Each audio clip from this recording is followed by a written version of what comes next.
Something happened just now, before you chose it. Before you thought about it, before you were even fully aware that a moment had passed, your body drew the world in. A small and quiet intake of air slipped through your lips or your nostrils and moved downward into the warm interior of your chest. You did not ask for it. You did not plan it. It simply occurred, as it has occurred roughly 20,000 times already today, and as it will occur again, softly and without any effort at all, while you sleep. Breath is perhaps the most ordinary thing in a human life. So ordinary that almost no one truly notices it. It happens in the background of every conversation, every meal, every dream, every moment of grief or contentment or absolute stillness. It happened on the morning you were born, that very first one, the inaugural gasp that announced your arrival, and it will happen until the very last moment of your life, quietly, without ceremony, long after everything else has stopped.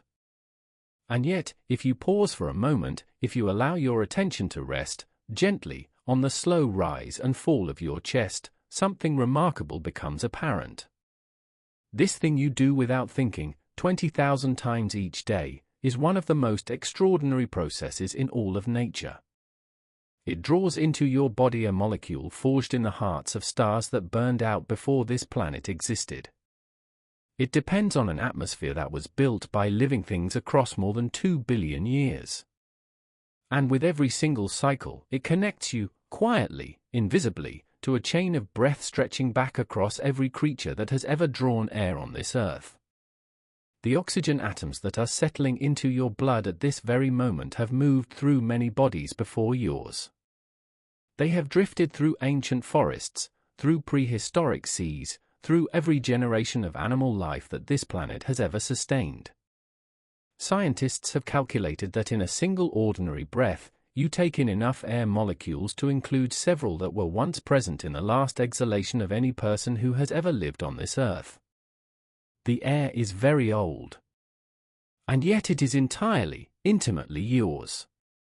Tonight, as you rest here in the quiet weight of this darkness, you are going to travel inward.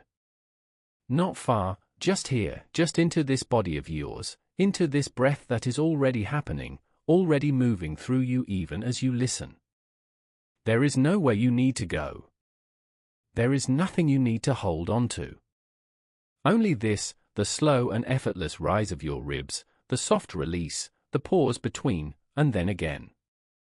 We will begin at the surface of things. At the small boundary between the outer air and you. At your nostrils, where an extraordinary quiet process of warming and filtering is already underway, or at your lips, parted perhaps in the ease of rest. Even before air becomes breath, before it crosses into the interior darkness of the body, it is already being considered. Already being prepared and made safe and warm for everything that waits within. From there, the journey will carry us deeper. Into the lungs, those intricate pale trees of living tissue that branch again and again into smaller and smaller passages, until they end in chambers so delicate that a single red blood cell must squeeze through them one at a time. Into the bloodstream, where a molecule built around for iron atoms waits to carry what you have just inhaled out to every cell in your body.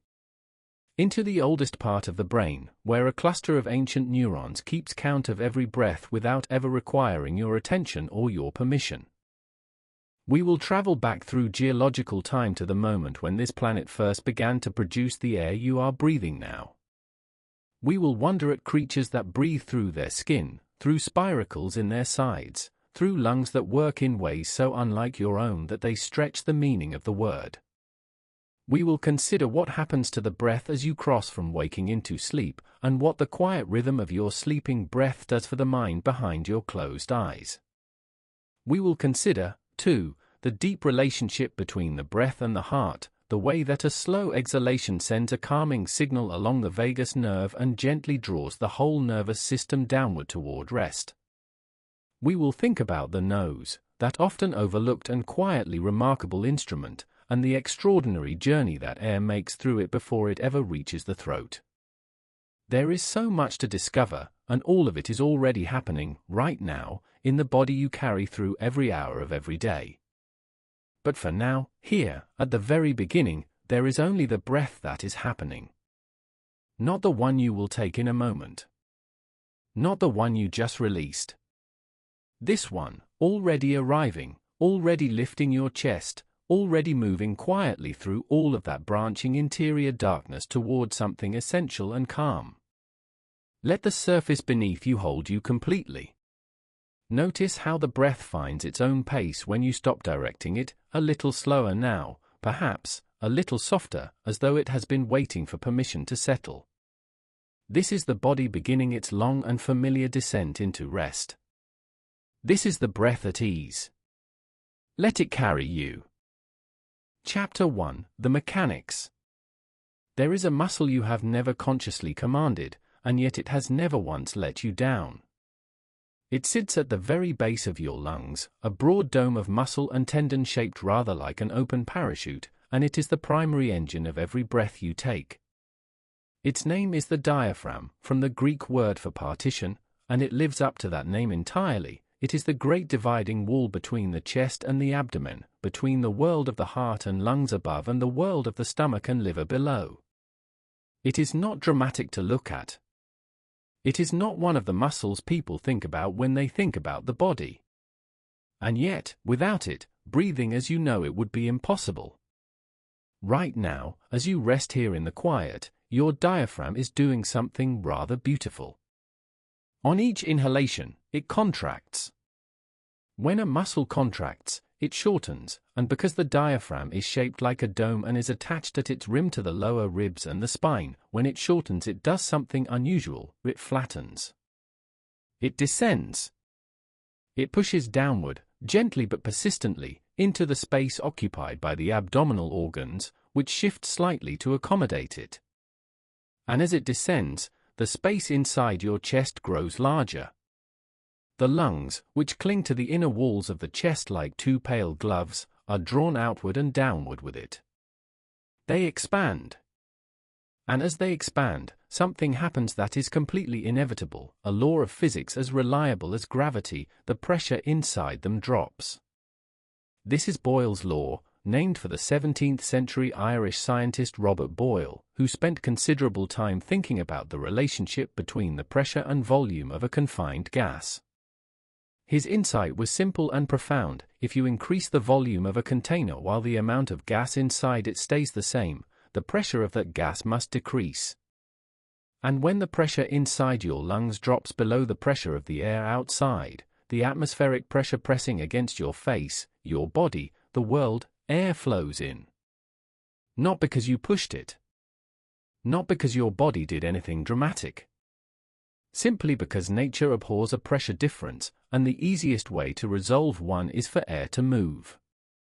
That is what a breath is, at its mechanical foundation. A brief and gentle reduction of pressure in a cavity, and the world rushing in to fill it. The diaphragm does not work alone, of course. Arrayed along the sides of your chest between each pair of ribs are two sets of muscles, the external intercostals, which slope slightly downward toward the front of the body, and the internal intercostals, which slope in the opposite direction. When the external intercostals contract during inhalation, they lift the ribs upward and outward, like handles being raised on a bucket, which further increases the volume of the chest cavity and draws in yet more air. The chest expands not just up and down but outward in all directions, a gentle blooming that you can feel if you rest your hands on your lower ribs and breathe slowly and fully. During ordinary quiet breathing, the kind happening now, as you lie still in the dark, the exhalation requires no muscular effort at all. The lungs are elastic structures. They are made of tissue that, like a rubber band or a stretched balloon, has a natural desire to return to a smaller shape when the stretching force is removed. When the diaphragm relaxes at the top of each breath, it rises back toward its dome shape. The lungs recoil inward, their elasticity doing the work. The air inside them is compressed and pushed back out, passively, without any instruction, the way a compressed sponge releases water when you release your grip. This elastic quality of lung tissue is partly a property of the tissue itself and partly the result of surface tension. Deep inside the lungs, in those tiniest chambers where the real exchange of gases occurs, the inner surfaces are coated with a thin film of liquid. Liquid surfaces, if left to themselves, generate surface tension, a tendency to contract and pull inward, like the surface of a soap bubble. In the lungs, this surface tension would, if unchecked, cause the smallest chambers to collapse completely with every exhalation. Something must counteract it. That something is a remarkable substance called surfactant, which the lungs produce themselves, the slippery, soap-like mixture that lines those deepest chambers and reduces their surface tension enormously, allowing them to remain open and ready for the next breath. The lungs, in a sense, coat themselves so that they can breathe. The space between the outer surface of each lung and the inner surface of the chest wall is a region called the pleural space. Chapter 2: The Alveoli. If you could shrink yourself down to a size smaller than a grain of salt and travel into the lungs, following the branching passages inward through their 20 or so divisions until you reached the very end of the tree, you would arrive at one of the most extraordinary landscapes in the natural world. Not a landscape of open space, but of clustered chambers, soft, round, slightly glistening, packed together like the cells of a honeycomb or the bubbles in a foam, each one just barely large enough to see with the naked eye. These are the alveoli, from the Latin word for little hollow, and they are where everything important happens. They are where the air you breathe meets the blood that carries it, where oxygen crosses from one world into another, where the exchange that sustains every cell in your body takes place, moment to quiet moment, throughout your entire life. There are between 300 and 500 million of them in a healthy pair of adult lungs. The precise count varies from person to person, from study to study, but the scale of it remains remarkable regardless of the exact number. 300 million tiny chambers, each shaped like a soft cluster of grapes, each surrounded by a dense net of capillaries so fine that individual red blood cells must pass through them in single file, like people moving through a narrow doorway. The total surface area created by all of these alveoli together, the area available for gas exchange, is somewhere between 70 and 100 square meters. That is roughly the size of a tennis court, folded inside your chest. The comparison is worth sitting with for a moment. You carry within you, in the space between your shoulders and your hips, a surface area larger than many apartments. This surface is always there, always moist, always ready. It does not expand dramatically when you breathe in, the lungs become somewhat larger, the alveoli somewhat more open, but the surface area remains largely constant. What changes is the pressure, the airflow, the fresh delivery of gases to chambers that have already surrendered their last cargo to the blood and are waiting quietly for the next. The wall of each alveolus is almost unimaginably thin. Under a microscope, it appears as the thinnest possible tissue, a ghostly boundary between air and blood. It is made up primarily of two kinds of cells. The first, called type 1 pneumocytes, are flat, broad cells that cover approximately 95% of the alveolar surface. They are so flat that they are nearly invisible in profile. If you were to stand a type 1 pneumocyte on its edge, it would be thinner than a wavelength of visible light. These cells exist for one purpose, to be as transparent as possible to the passage of gases, to create as little barrier as they can between the air side and the blood side. They are, in a sense, cells that have specialized into near-nothingness in order to serve their function perfectly. The second type of cell, the type 2 pneumocyte, is rounder, more compact, and far more metabolically active. These cells, despite covering only about 5% of the alveolar surface, are the factories of the lung. They produce surfactant, that critical soapy mixture that reduces the surface tension of the fluid lining the alveolus and prevents it from collapsing on itself. They also serve as the stem cells of the alveolar wall, capable of dividing to replace damaged type 1 cells when the lung is injured. They keep the whole system in repair. Without them, the alveoli would shrink and stick shut with each exhalation, and the effort required to reopen them with the next breath would be enormous. The surfactant they produce is a complex mixture, but its most important component is a substance called dipalmitoylphosphatidylene, a molecule with two long fatty tails that sit at the liquid surface and push water molecules apart, weakening the cohesive forces that would otherwise cause the liquid to contract. When the alveolus is small, at the end of exhalation, the surfactant molecules are packed closely together and their effect is strongest, preventing collapse at exactly the moment it is most threatened. When the alveolus expands on inhalation, the molecules spread out and the surface tension rises slightly, but never enough to cause difficulty. It is a beautifully self-regulating system, tuned to the rhythm of the breath. The gas exchange itself occurs by diffusion, the passive movement of molecules from a region of high concentration to a region of low concentration, the molecular equivalent of dye spreading through still water. When oxygen-poor, carbon dioxide-rich blood arrives through the pulmonary capillaries after completing its circuit of the body, it is at a lower concentration of oxygen and a higher concentration of carbon dioxide than the fresh air that has just arrived in the alveolus. Oxygen therefore moves from the alveolus into the blood, following its own concentration gradient. Carbon dioxide moves in the opposite direction, from the blood into the alveolus, to be expelled on the next exhalation. Both processes happen simultaneously, continuously, across that thin gossamer wall.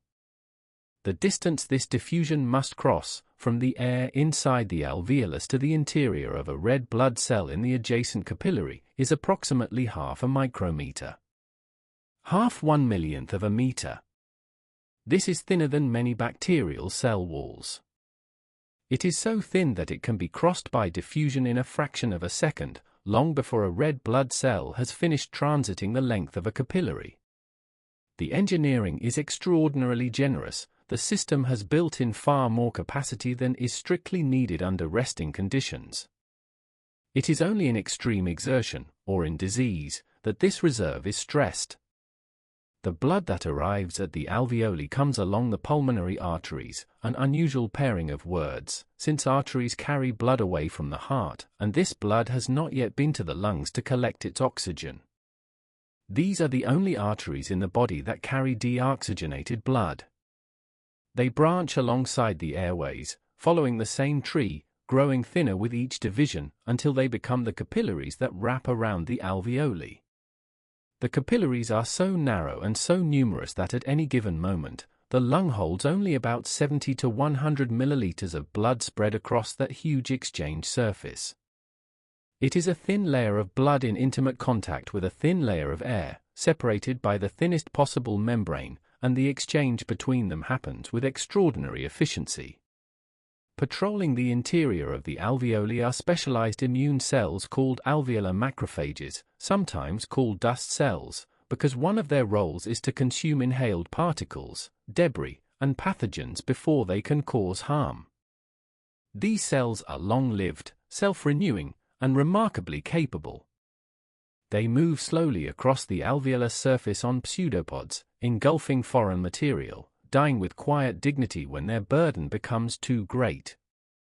Their presence is a reminder that the deepest interior of the lung is not truly isolated from the world. It is one of the body's borders, a place where the outside and the inside meet and must be managed with constant vigilance. You breathe in about 10 to 12 times each minute at rest.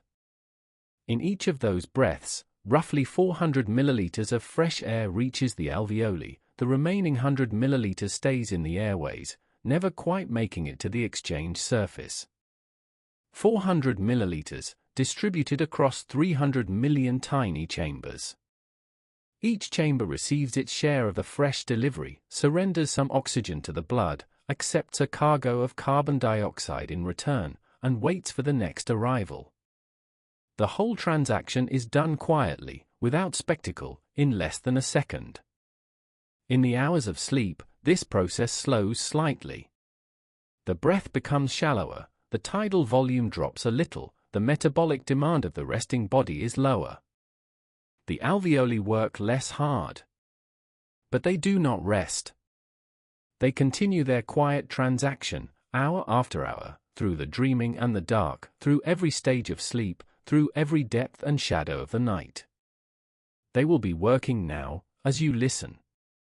Working in the dark of your chest, in the warm and humid interior of your lungs, in the 300 million tiny chambers that you have never seen and never needed to think about. Trading oxygen for carbon dioxide, breath by breath. The alveolar wall contains, beneath the type 1 and type 2 pneumocytes, a thin but essential scaffold called the basement membrane, a fine mesh of collagen and glycoproteins that supports the cells above and anchors the capillary endothelium below, holding the air side and the blood side in precise alignment. Between the basement membranes of the alveolar wall and the capillary wall lies the interstitium, a thin region of connective tissue that normally contains very little fluid. When the interstitium begins to fill with fluid, as it does in pulmonary edema when capillary pressure rises, gas exchange is compromised because the diffusion distance increases. The lungs, in this state, feel heavy. The breath grows labored. The normal interstitium is kept almost perfectly dry by the lymphatic vessels that drain it continuously, carrying excess fluid toward the lymph nodes at the center of the chest. This drainage is as essential to the lungs as the surfactant itself, and almost as unnoticed. In emphysema, a condition caused most commonly by years of inhaled irritants, particularly cigarette smoke, the walls between alveoli are gradually broken down by chronic inflammation. The small chambers merge into larger ones. The total surface area available for gas exchange decreases, perhaps to a fraction of its healthy extent. The elastic tissue of the alveolar walls is disrupted, and the lungs lose their natural recoil, making exhalation effortful rather than passive. The lungs inflate but cannot deflate efficiently, trapping air. The breathlessness of emphysema, the sense of never quite getting enough, of working hard for each breath and still arriving somewhere short, is the subjective experience of a gas exchange surface that has been slowly, irreversibly diminished. Each breath still works, but less completely than before. The healthy alveolus, by contrast, is a place of extraordinary cleanliness and precision. The alveolar macrophages patrol it continuously. The surfactant keeps it open and lubricated. The lymphatics keep the surrounding tissue dry. The blood flow through the capillaries is matched, moment to moment, to the ventilation of the corresponding alveolus, a process called ventilation perfusion matching, managed by local oxygen concentrations that cause blood vessels to dilate or constrict, directing blood toward the best ventilated regions and away from areas of poor airflow. This matching happens silently and automatically, without your knowledge or direction, and its failure in disease is one of the primary causes of blood oxygen desaturation. The first time the alveoli ever encountered air was at the moment of your birth. Throughout fetal development, the lungs are filled not with air but with fluid, a liquid produced by the fetal lung itself, which fills the airways and alveoli completely and is essential for normal lung growth. At birth, with the first breath, this fluid is driven rapidly across the alveolar walls into the surrounding lymphatics, clearing the airways in minutes. The surfactant, produced by the developing type 2 pneumocytes from around the 34th week of gestation onward, was already in place, coating those first opening chambers, preventing them from collapsing as the fluid retreated. The first breath required more pressure than any that followed, perhaps 5 times as much. But it worked, and the 300 million chambers opened for the first time, and the exchange began that has continued every moment since. Tonight, those chambers are at their quietest. The metabolic demand of the sleeping body is low. The ventilation is minimal and efficient. The macrophages continue their slow patrol. The surfactant holds the alveoli gently open through the shallow breathing of sleep. The capillaries continue their quiet circuit. All of it is happening in the dark, in the warmth, in the interior of a body at rest. It is enough to simply know they are there. Chapter 3: The Ancient Atmosphere. The air you are breathing tonight did not always exist. There was a time, a long time, spanning more than 2 billion years of this planet's history, when the atmosphere of Earth contained no free oxygen at all. Not a trace. The air was a mixture of nitrogen and carbon dioxide, with small amounts of methane and water vapor, and it was utterly unsuitable for breathing. Had you been alive then, had any mammal been alive then, or any fish, or any animal more complex than a bacterium, the simple act of breathing would have been impossible. Not difficult. Not uncomfortable. Impossible. The molecule your body depends on to keep every cell alive was simply not there. We take the air so entirely for granted that this fact can be difficult to truly absorb. The atmosphere is not a fixed, permanent feature of the planet, handed down from the moment of its formation. It is a biological product. It was made by living things, over an unimaginable span of time, through a transformation so gradual that no individual generation of creatures could have perceived it, and yet it is one of the most consequential things that has ever happened on this world. The air you breathe tonight is, in a very real sense, the accumulated exhalation of billions of years of life. The planet formed approximately 4.5 billion years ago, condensing from a cloud of gas and dust orbiting the young Sun. In its earliest period, the Earth had no stable atmosphere at all. Any gases present were periodically stripped away by the intense solar wind of the early Sun, or blown off by the cataclysmic collisions that were common in those first hundreds of millions of years. Gradually, as the bombardment decreased and the planet cooled, an atmosphere began to accumulate from volcanic outgassing, gases released from the interior by eruptions and by the slow seeping of heat through the crust. This primordial atmosphere was thick with carbon dioxide and nitrogen, with water vapor that would eventually condense into the first oceans, with methane and ammonia in smaller quantities. It was warm and dense, and breathable only in the sense that a gas chamber is breathable. Life appeared in this hostile environment, which tells us something extraordinary about life's fundamental stubbornness. The oldest fossils, traces of microscopic organisms preserved in ancient rock, date to approximately 3.5 billion years ago, just 1 billion years after the planet itself formed. These earliest life forms had no need of oxygen. They were anaerobes, organisms that derived their energy from chemical reactions involving sulfur, iron, or other elements rather than oxygen.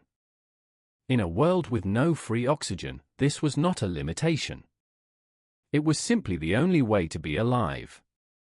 For hundreds of millions of years, life remained in this anaerobic mode, thriving in the oceans, slowly diversifying. And then, roughly 2.5 billion years ago, a group of organisms appeared that would change everything. They were cyanobacteria, a kind of simple, single-celled life form that had evolved a new trick, the ability to capture energy directly from sunlight and use it to split water molecules into hydrogen and oxygen.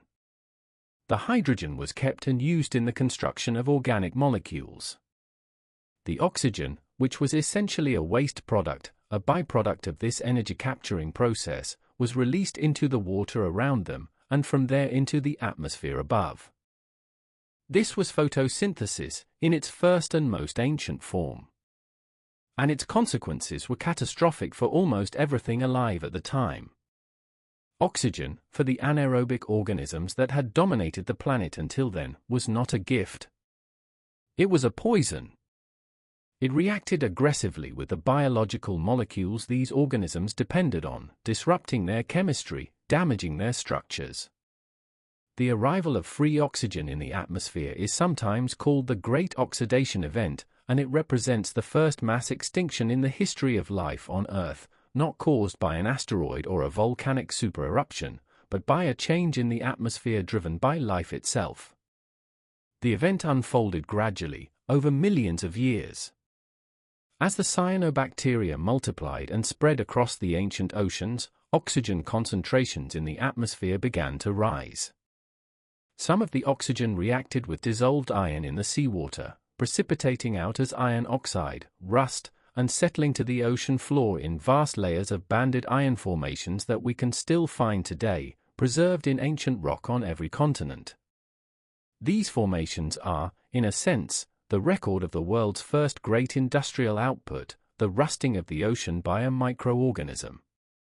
When there was no more iron to absorb the oxygen, concentrations in the atmosphere began to rise steeply. The anaerobic organisms that could not adapt retreated into environments without oxygen, the sediments of lake beds, the guts of animals, the roots of wetland plants, where they survive to this day as anaerobic bacteria. Their descendants live in your intestine right now, in environments where oxygen is still essentially absent. Meanwhile, a new kind of life emerged, organisms that had evolved not just to tolerate oxygen but to use it. Aerobic life, life that breathes. These organisms could extract far more energy from food by burning it in the presence of oxygen than the old anaerobic pathways allowed. The efficiency gain was remarkable, roughly 18 times more energy per glucose molecule, depending on conditions. This abundance of energy eventually made possible the evolution of complex, multicellular life, animals, plants, fungi, and eventually us. By the time the first animals with recognizable body plans appeared in the fossil record, roughly 540 million years ago, the period called the Cambrian explosion, oxygen concentrations in the atmosphere were approaching levels we would recognize. Not identical to today's, which are about 21% by volume, but within a range that made complex respiration possible. The evolution of animals, the diversification of life into every corner of the planet, the eventual emergence of land plants and then land animals, all of it was powered, at its foundation, by the oxygen that the ancient cyanobacteria had spent hundreds of millions of years releasing into the sky. The oxygen concentration of the atmosphere has not remained constant since then. It has fluctuated considerably, driven by changes in the balance of photosynthesis and the decay of organic material.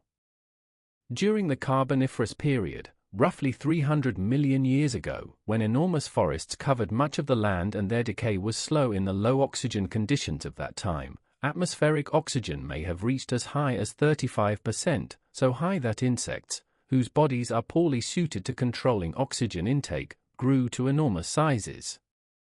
Giant dragonflies with wingspans approaching 70 centimeters hunted through those ancient forests. The oxygen they breathed was richer than anything in our air today. Tonight, the air you breathe is approximately 21% oxygen, 78% nitrogen, with the remaining 1% divided between argon, carbon dioxide, and trace gases. This mixture is not a geological accident. It is the outcome of the longest biological experiment ever conducted, 2.5 billion years of photosynthesis, decay, volcanism, erosion, and the constant negotiation between the living world and the rocks and gases surrounding it. The atmosphere is a commons, shared by every breathing thing, shaped by every breathing thing, maintained in its present state by the ongoing activity of plants and phytoplankton that continue, even now, to release oxygen into the air with every moment of sunlight they absorb. The breath you are taking now draws from a gift that began with cyanobacteria, in warm ancient seas, before any eye had opened or any heart had beaten on this earth. The oxygen molecule that just slipped through your alveolar wall and joined your bloodstream may have been released by a photosynthesizing organism yesterday, or a decade ago, or 100 million years ago. There is no way to know. The atmosphere mixes its contents over years and decades, distributing oxygen evenly across the planet, so that the air above any point on Earth shares molecules with the air above every other point. You breathe the same air, in this sense, as every creature that has ever breathed. The geological record of the Great Oxidation Event is visible in the rocks of ancient continental shields all over the world. Banded iron formations, strikingly layered deposits of red and grey rock exposed in the oldest mountain ranges, in Canada, in Australia, in southern Africa, were laid down over hundreds of millions of years as rising atmospheric oxygen dissolved into the ancient oceans and reacted with dissolved iron, precipitating it as iron oxide. Layer after layer, the ocean's iron was consumed, locked into the seafloor, building the richest iron ore deposits the planet has produced. On the continents, the newly oxygenated air began to rust the iron-bearing rocks of the land surface, producing vast tracts of red rock, banded with iron oxide, stained with the signature of oxygen, that we can still read today as a record of the moment the air changed. How do we know what the atmosphere was like in those distant eons, long before any instrument existed to measure it? The methods are indirect but ingenious. Antarctic ice cores contain air bubbles, tiny sealed pockets of ancient atmosphere trapped in the ice at the moment each layer was deposited, that preserve direct samples of the air going back roughly 800,000 years. Beyond that range, researchers analyze the isotopic composition of sulfur compounds in ancient rock. Sulfur atoms behave differently under high oxygen and low oxygen atmospheric conditions, and they leave a chemical signature in the minerals that form around them. The sedimentary record of the Archean, the geological eon before the Great Oxidation Event, is written in sulfur chemistry that could only have formed in the absence of free oxygen. The evidence is quiet, locked in rock, but it is precise. The atmosphere as it stands tonight is not a permanent feature of the planet. It is a state, one of many that this world has occupied, maintained by the current balance between oxygen production and oxygen consumption, between photosynthesis and decay and combustion and geological weathering. If the photosynthetic organisms of the ocean were suddenly to disappear, the oxygen would not immediately vanish. At current consumption rates, the atmospheric reservoir would persist for millions of years. But the balance would shift irrevocably. Carbon dioxide would accumulate. The warming that followed would alter the planet beyond recognition. The breathable air is, in this sense, not a given but an achievement, a dynamic equilibrium produced and maintained by life, for life, which must be continuously sustained by the continued activity of the organisms that first created it. What you inhale is not simply air. It is a biological product, a commons made by living things and maintained for living things across a span of time that makes human history seem very brief and very recent. The nitrogen that constitutes 78% of it cycles through the soil and the atmosphere via bacteria. The oxygen, 21%, is produced and consumed continuously, in a balance maintained by photosynthesis and respiration together. Even the trace amounts of carbon dioxide, the argon, the water vapor, all are shaped by the interactions of living systems with the rock and the ocean and the sun over geological ages. You breathe a legacy of all of it, tonight, in the quiet. When you breathe in, you breathe something made by cyanobacteria in ancient seas 2.5 billion years ago. By the buried forests of the Carboniferous. By the phytoplankton of every ocean. By the grass in fields, the moss on stones, the algae in ditches, the houseplant on a windowsill somewhere nearby. You did not make it. You did not order it. It was given, by life to life, across an unimaginable passage of time, and it arrives at your nose tonight without asking anything of you in return except that you use it gently and well. Breathe it gently, now, as you rest. Chapter 4, or the bloodstream. The oxygen that has just crossed your alveolar wall does not simply dissolve into the blood and drift freely through the body. Left to its own devices, dissolved oxygen would be entirely insufficient for the demands of a complex organism. It would dissolve too slowly, carry too little, and arrive too late to sustain even the gentlest activity. Instead, it is met almost immediately by one of the most elegant molecules in biology, a molecule that has been perfected by 400 million years of evolution into a carrier of extraordinary precision and responsiveness. This molecule is hemoglobin, and it exists inside your red blood cells in quantities so vast they are almost difficult to imagine. A single red blood cell, one of the roughly 25 trillion that circulate in your body, contains approximately 270 million molecules of hemoglobin. Each molecule of hemoglobin is built around 4 protein chains, and at the center of each chain is a structure called a heme group, a flat ring of atoms with a single iron atom at its core. Each iron atom can bind one molecule of oxygen. So each hemoglobin molecule can carry 4 oxygen molecules, and each red blood cell, with its 270 million hemoglobin molecules, can carry over 1 billion oxygen molecules at once. The numbers are almost cosmically large for something happening inside a cell you could not see without a microscope. Red blood cells are shaped like biconcave discs, round and flat, with a gentle dimple on each face, like a cushion pressed in the middle. This shape is not accidental. It maximizes the surface area of the cell relative to its volume, giving each cell more membrane through which oxygen can enter. It also gives the cell a flexibility that perfectly round cells would lack. Red blood cells can fold and deform as they squeeze through capillaries narrower than their own diameter, returning to their original shape on the other side. They are built for transit, optimized for the narrow passages of the capillary system, constantly in motion. They have no nucleus. This is unusual among the cells of the body. Most cells contain their genetic material in a central nucleus, directing the cell's activities and enabling it to reproduce. Red blood cells in mammals have abandoned this entirely. They are, in a sense, not quite whole cells. They are containers for hemoglobin, shaped and packed and launched into the blood to do a single job. This means they cannot repair themselves, cannot divide, cannot respond to damage in the way that most cells can. They have a lifespan of approximately 120 days, after which they are captured by the spleen, dismantled, and their components recycled, the iron recovered and used again in new hemoglobin, the protein broken down, the heme converted into bilirubin, which eventually gives bile its color. 250 billion red blood cells make this journey every year, replaced by new ones emerging from the bone marrow at a rate of roughly 2 million per second.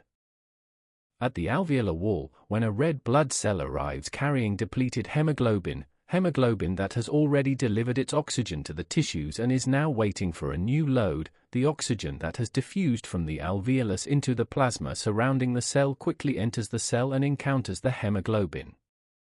Here, something rather wonderful happens.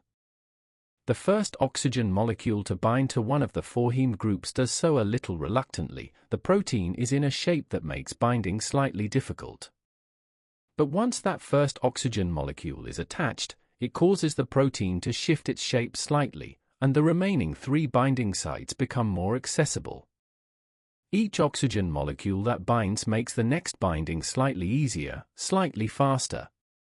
This property is called cooperative binding, and it means that hemoglobin loads oxygen in a surge rather than a trickle. When oxygen is available, it picks it up quickly and efficiently. The loaded hemoglobin changes color from a dark, brownish purple to the bright cherry red that makes oxygenated blood its distinctive color. The red blood cell, now carrying its cargo, travels from the pulmonary capillaries into the pulmonary veins, one of the very few cases in the body where veins carry oxygenated blood, and from there to the left side of the heart. The heart receives it and pumps it out into the aorta, the body's great artery, with enough force to drive it through the entire vascular system. From the aorta, it branches into progressively smaller arteries, then arterioles, then the capillaries that win through every tissue of the body, the muscles, the liver, the kidney, the brain, the skin, the gut, the heart itself. Everywhere blood reaches, oxygen arrives. The delivery is not passive. It is exquisitely calibrated to need. When a tissue is metabolically active, working hard, consuming oxygen rapidly, producing carbon dioxide and acid as byproducts, the local environment changes in ways that prompt hemoglobin to release its oxygen more readily. This effect was first described in the early 20th century and is known as the Boe effect, after the Danish physiologist Christian Boe. The presence of carbon dioxide and the resulting drop in pH cause a shift in the structure of hemoglobin that reduces its affinity for oxygen, it holds on less tightly, and releases its cargo more freely. The more actively a tissue is burning oxygen, the more efficiently hemoglobin delivers oxygen to it. The system responds to demand. Hard-working muscles get more oxygen. Resting tissues get less. The body allocates its resources with a precision no engineer has yet replicated. A fall in temperature has a similar effect. hemoglobin releases oxygen more readily in cold tissue, and this has important implications for the extremities, which are often cooler than the body's core. The fingertips and the toes, furthest from the heart and often the coldest, receive their oxygen in an environment where hemoglobin is somewhat more inclined to let go. Whether this represents a deliberate adaptation or simply a physical property that life has accommodated is not entirely clear. Perhaps, as with so much in biology, it is both at once. The return journey of deoxygenated blood, now carrying carbon dioxide from the tissues back toward the lungs, follows the venous system, from the capillaries into venules, from venules into veins, growing larger with each convergence, until the two great veins, the superior and inferior venae cavae, deliver their combined load to the right side of the heart, which pumps it into the pulmonary arteries and back toward the alveoli. The whole circuit, from the left heart through the systemic circulation and back to the right heart, and then through the lungs and back to the left heart, takes approximately a minute at rest. In exercise, the heart rate rises, the blood flows faster, and the circuit can be completed in considerably less. There is a danger lurking in this otherwise elegant system, worth mentioning because it illuminates how precisely hemoglobin works. Carbon monoxide, a gas produced by the incomplete combustion of fuel, binds to the iron atom in hemoglobin's heme group roughly 200 times more strongly than oxygen does. When carbon monoxide is present in inhaled air, even in very small concentrations, it occupies the binding sites that oxygen needs, forming a stable bond that the body cannot easily break. The hemoglobin is still circulating, still apparently functional, but it is carrying carbon monoxide instead of oxygen, and delivering nothing. Worse, the cooperative binding effect works against the victim. Hemoglobin loaded with carbon monoxide also releases less of its remaining oxygen to the tissues. The body is suffocating, but the normal signals, the rising CO2 in the blood, are not triggering the usual responses, because the blood is still moving. It is a slow and quiet poisoning, which is why carbon monoxide is so particularly dangerous. The antidote, where possible, is high-concentration oxygen, which eventually displaces the carbon monoxide from the binding sites and restores function. But these dangers are distant from tonight. Tonight, the air you breathe is clear and clean and exactly suited to the work your blood is doing, quietly, continuously, in the dark of your chest and the branches of your vascular system, carrying oxygen to every cell of this body that is now, gradually, giving itself over to sleep. Let the blood carry what it carries. The cardiovascular system is, at its core, two circuits running in series. The pulmonary circuit carries deoxygenated blood from the right side of the heart to the lungs and returns it, now oxygenated, to the left. The systemic circuit carries that oxygenated blood from the left side of the heart to every tissue of the body and returns it, depleted, to the right. The heart is their shared pump, divided by a muscular septum into two sides that work simultaneously but never communicate directly. Together, the two circuits comprise approximately 100,000 kilometers of blood vessel, arteries, veins, and capillaries laid end-to-end would encircle the Earth 2.5 times. All of it is contained within the boundaries of your body, all of it in motion, all of it driven by a muscle in the chest that has been beating without pause since before you were born. The heart muscle itself, the myocardium, is among the most oxygen-hungry tissue in the body. It beats continuously, at rest approximately 70 times per minute, day and night, for the entirety of a human life.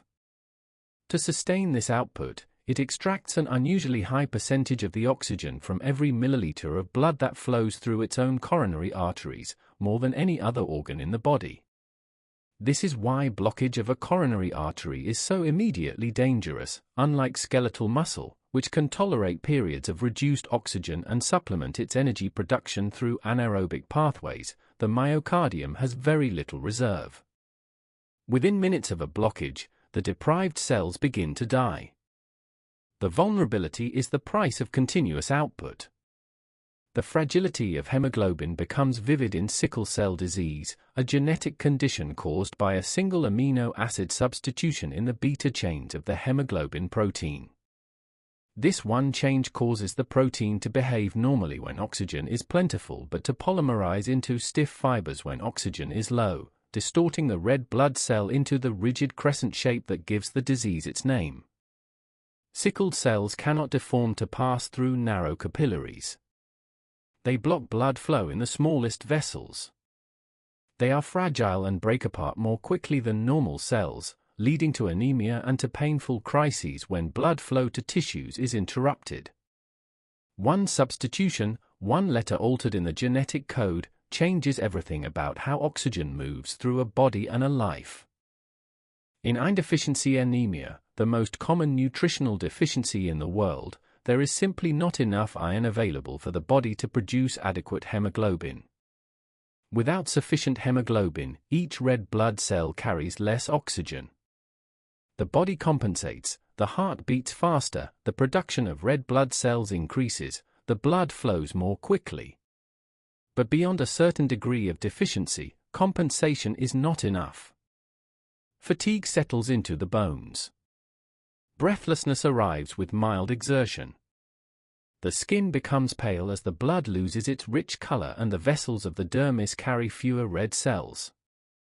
The body's extraordinary capacity for adaptation is on display in iron deficiency, and so, eventually, is its limit. If you could observe a capillary through a microscope powerful enough to resolve individual cells, you would see something unexpectedly organic, red blood cells moving through in single file, each one squeezing gently through a passage barely wide enough to admit it, each one slightly deformed by the passage, spinning slowly in the current. They do not look like the smooth discs of textbook illustrations. They look alive, flexible, individual, each one completing its transit in less than a second before moving on. And in each one, in that fraction of a second, the invisible exchange is occurring, oxygen binding or unbinding, CO2 loading or unloading, the chemistry of survival proceeding in the smallest possible space at the smallest possible scale. Rest now, and let it do its work. Chapter 5: Carbon dioxide. There is a molecule we tend not to think about very often, even though it is present in every breath we exhale and is, in the most literal sense, the reason we breathe at all. Not oxygen, not the molecule we name when someone asks us why we breathe, but carbon dioxide. The gas produced by our cells as they burn food for energy, the gas that we breathe out, the gas that most people associate with the stale and the spent. It is easy to dismiss carbon dioxide as a mere byproduct, a waste product of the metabolic fires that sustain us. But to do so would be to fundamentally misunderstand the biology of breathing. Carbon dioxide is not simply what is left over after the real work is done. It is the signal that drives the work in the first place. It is the body's primary regulatory tool for breathing, the molecule that the brain is most carefully listening for, the chemical voice that tells the respiratory system when to breathe faster and when to allow itself to slow. To understand why, it helps to understand where carbon dioxide comes from and what happens to it once it is produced. Every living cell in your body contains structures called mitochondria, small, enclosed compartments within the cell where the burning of fuel takes place.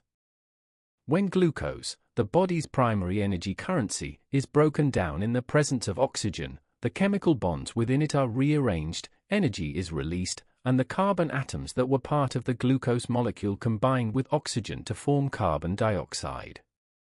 This is not burning in any dramatic sense. There is no heat, no light, no flame. It is slow, controlled, biochemically managed combustion, the result of hundreds of precisely regulated enzyme-catalyzed reactions. But the end products are the same as those of a fire, water and carbon dioxide. The carbon dioxide produced in the mitochondria immediately begins to move outward, diffusing through the cell and into the surrounding fluid, following the concentration gradient from the dense, CO2-rich interior of the cell toward the relatively CO2-poor blood in the adjacent capillary. Most of it crosses into the red blood cells, where something interesting happens. An enzyme called carbonic anhydrase, one of the fastest catalysts known in biology, converts the carbon dioxide almost instantaneously into carbonic acid, which then dissociates into a bicarbonate ion and a hydrogen ion. The bicarbonate diffuses out of the red blood cell and into the plasma, where it is carried in solution. The hydrogen ion remains inside the cell and is buffered by the hemoglobin protein, which accepts it without complaint. In this way, the blood transports most of its carbon dioxide not as carbon dioxide at all, but as dissolved bicarbonate, a transformed and hidden cargo. A smaller portion of carbon dioxide, perhaps 10%, stays dissolved in the plasma as the gas itself. Another small fraction binds directly to the protein chains of hemoglobin, forming compounds called carbaminohemoglobin. The total capacity of blood to carry carbon dioxide is considerably greater than its capacity to carry oxygen, because carbon dioxide is more soluble in water and because the bicarbonate conversion greatly expands the carrying potential. The system can cope with a wide range of metabolic rates, from the stillness of sleep to the exertion of running, without allowing carbon dioxide to accumulate to dangerous levels. When the blood, now carrying its bicarbonate cargo and its dissolved CO2, arrives at the alveolar capillaries, the process reverses. The low CO2 concentration in the alveolus, refreshed with each breath, draws carbon dioxide out of the plasma and out of the red blood cells by diffusion. Carbonic anhydrase, working again with its extraordinary speed, converts the bicarbonate back into carbon dioxide, which crosses the alveolar wall into the air and is carried away on the next exhalation. The hydrogen ions that had been held by hemoglobin are released, the hemoglobin picks up fresh oxygen from the alveolus, and the red blood cell emerges from the lung ready for another circuit. The whole exchange at the alveolus takes less than a second.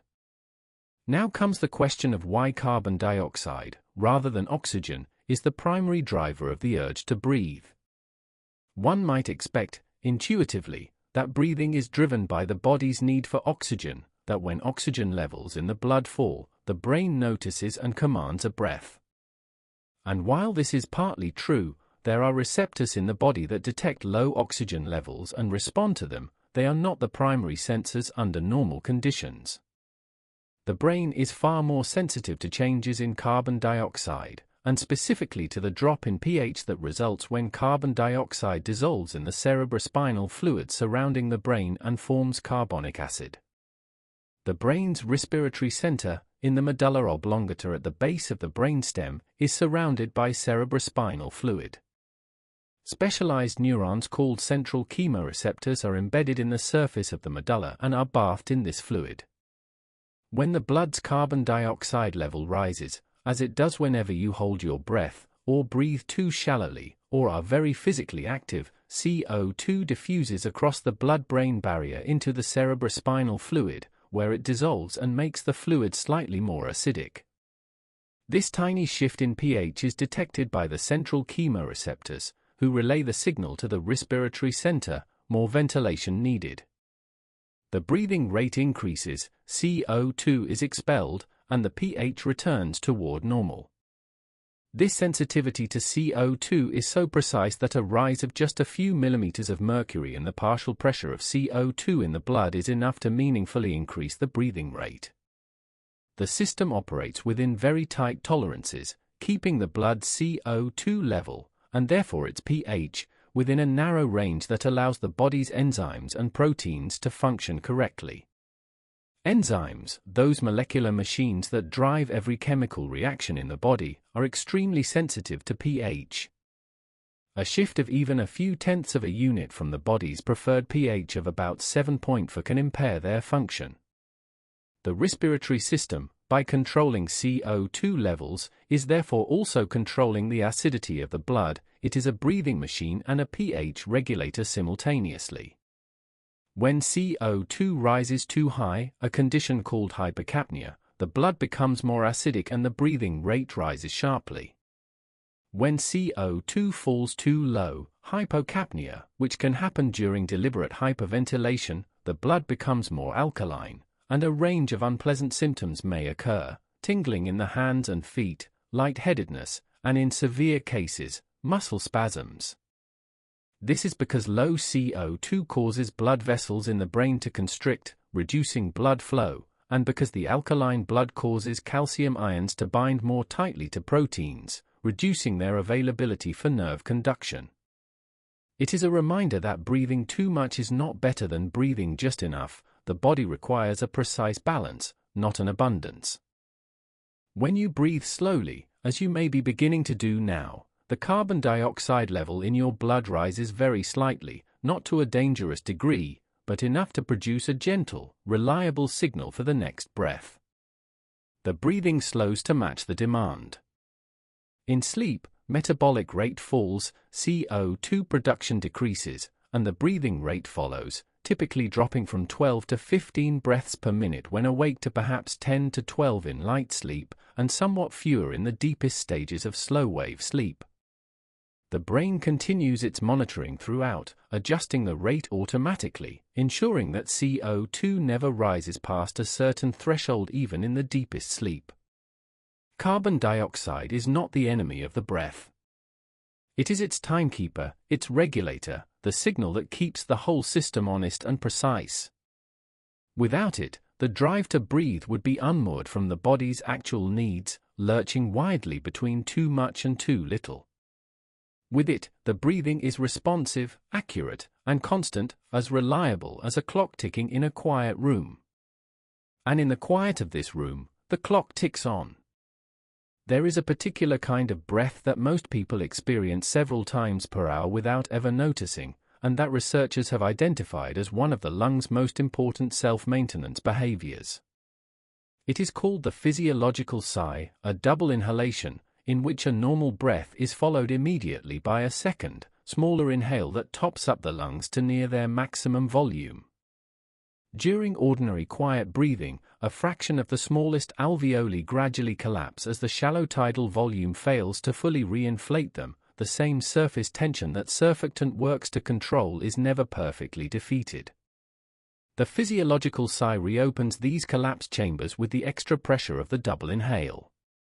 The long, slow exhalation that typically follows is one of the most effective natural activators of the vagal system. The body does this automatically, several times per hour, managing the alveolar surface without any conscious instruction, using CO2 accumulation and alveolar collapse as its signals.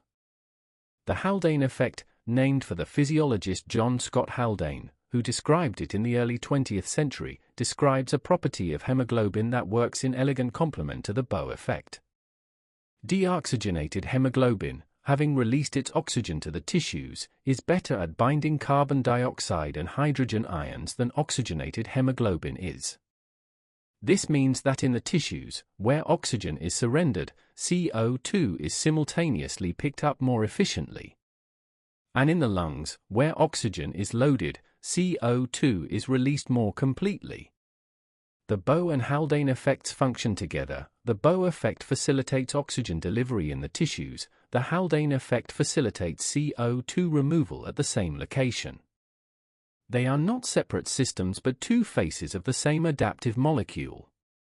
Panic attacks often feature hyperventilation, and hyperventilation is one of the most vivid demonstrations of CO2's regulatory importance.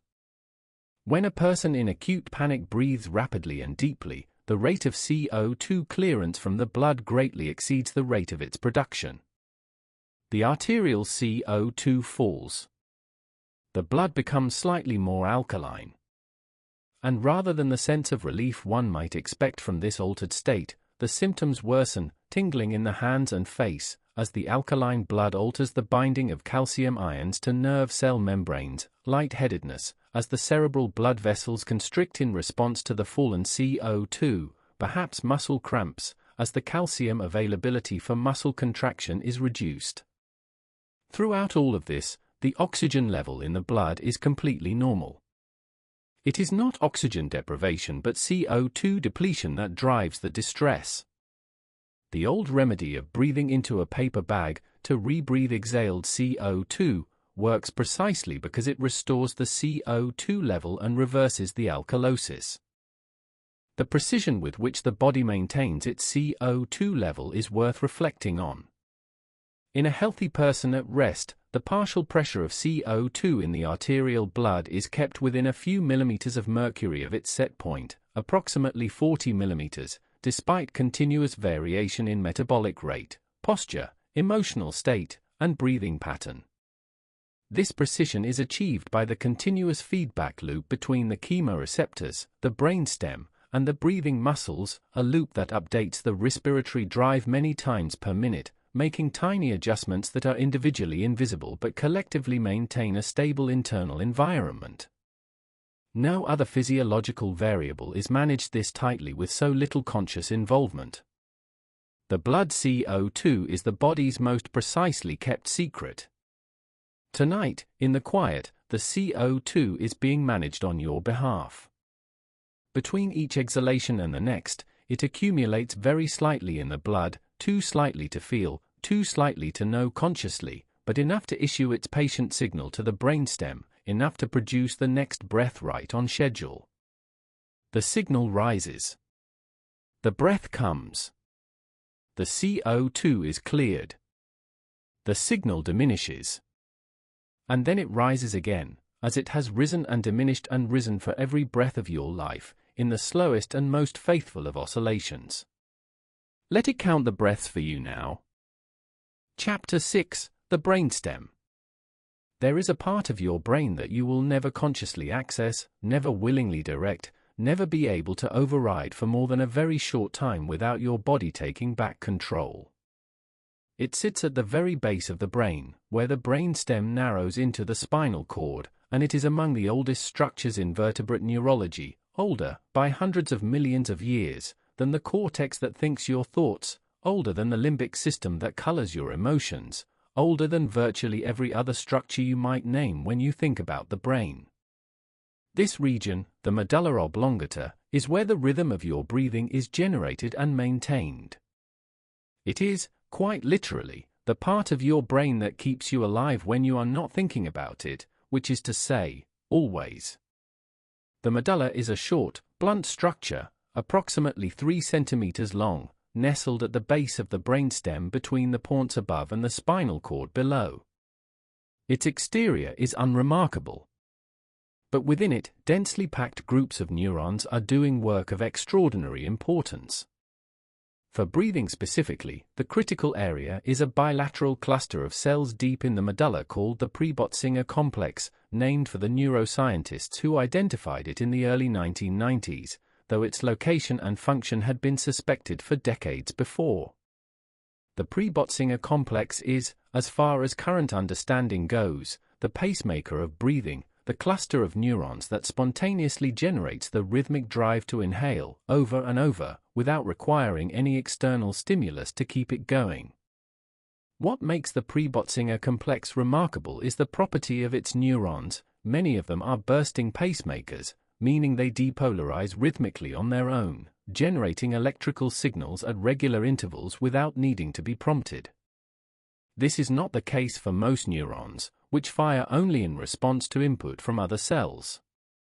These cells carry within them an intrinsic rhythm, almost like the cells of the heart's sinus node, which drives the heartbeat.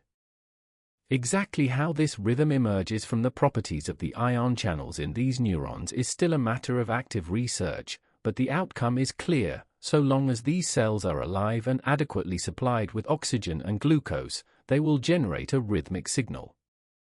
They have been doing so since before you were born. From the Prebotzinger complex, signals travel to motor neurons in the spinal cord that control the diaphragm and the intercostal muscles, commanding them to contract on inhalation.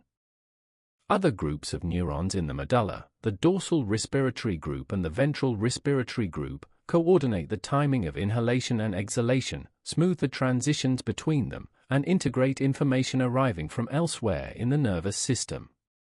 Together, these populations form a breathing pattern generator, a distributed neural circuit that produces and continuously adjusts the rhythm of respiration.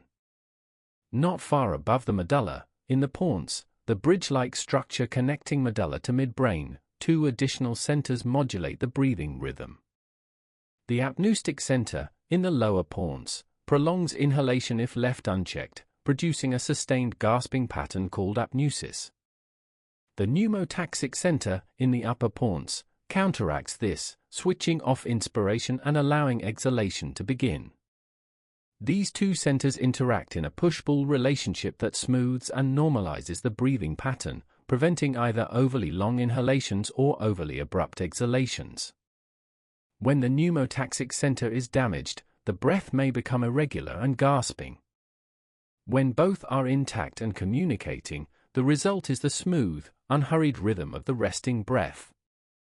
The brainstem receives information from two sets of chemical sensors that continuously monitor the composition of the blood and report back to the respiratory center. The first are the central chemoreceptors, embedded in the surface of the medulla itself and bathed in cerebrospinal fluid. These cells are acutely sensitive to carbon dioxide and to pH, as we have already explored, and they represent the main driver of breathing in normal conditions. The second are the peripheral chemoreceptors, located in two small structures called the carotid bodies, which sit at the fork of the carotid artery in the neck, the artery that carries blood to the brain, and in the aortic bodies, near the aorta itself. These peripheral receptors detect not only CO2 and pH but also the actual concentration of oxygen in the blood. Under resting conditions, when oxygen levels are comfortably normal, these receptors are relatively quiet. But if oxygen levels fall significantly, due to altitude, lung disease, or any other cause, they become highly active and send urgent signals to the respiratory center to increase breathing. The carotid bodies are tiny, each one is roughly the size of a grain of rice, but extraordinarily well perfused. They receive more blood flow per gram of tissue than virtually any other organ in the body. This ensures that they are always in contact with fully representative blood, not blood that has been sitting in a pool, and that they can respond immediately to changes in composition.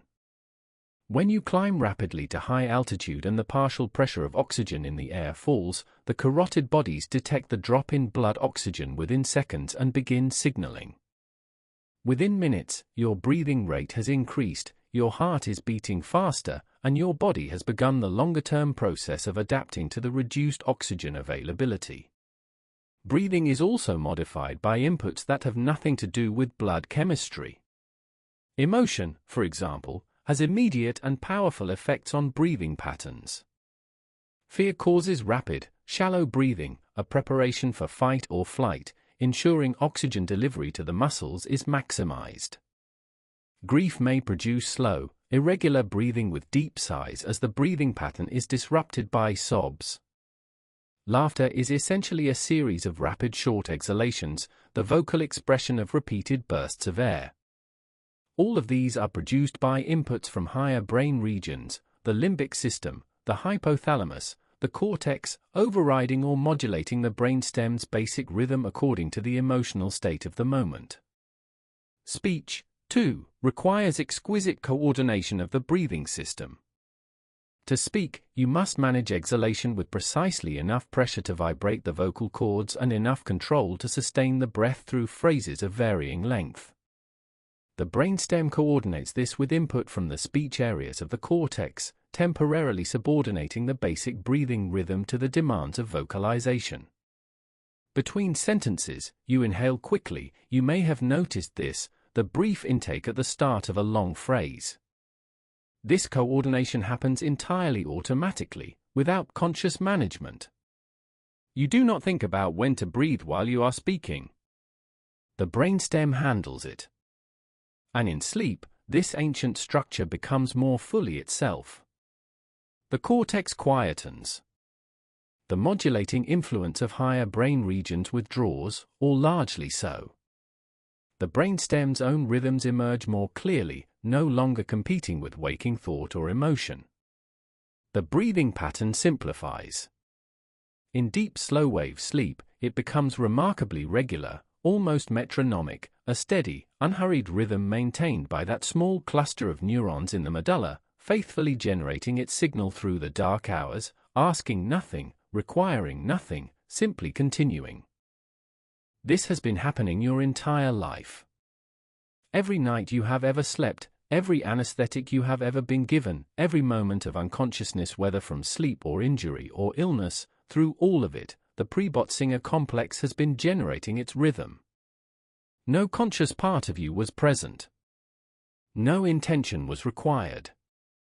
The brainstem simply continued its ancient work, as it has continued since before your birth, when even the still-forming brain of a fetus must already breathe, practicing the motions of respiration in the womb, in amniotic fluid, months before the first real breath of air. This ancient faithfulness is something to rest in, tonight. It does not need your attention.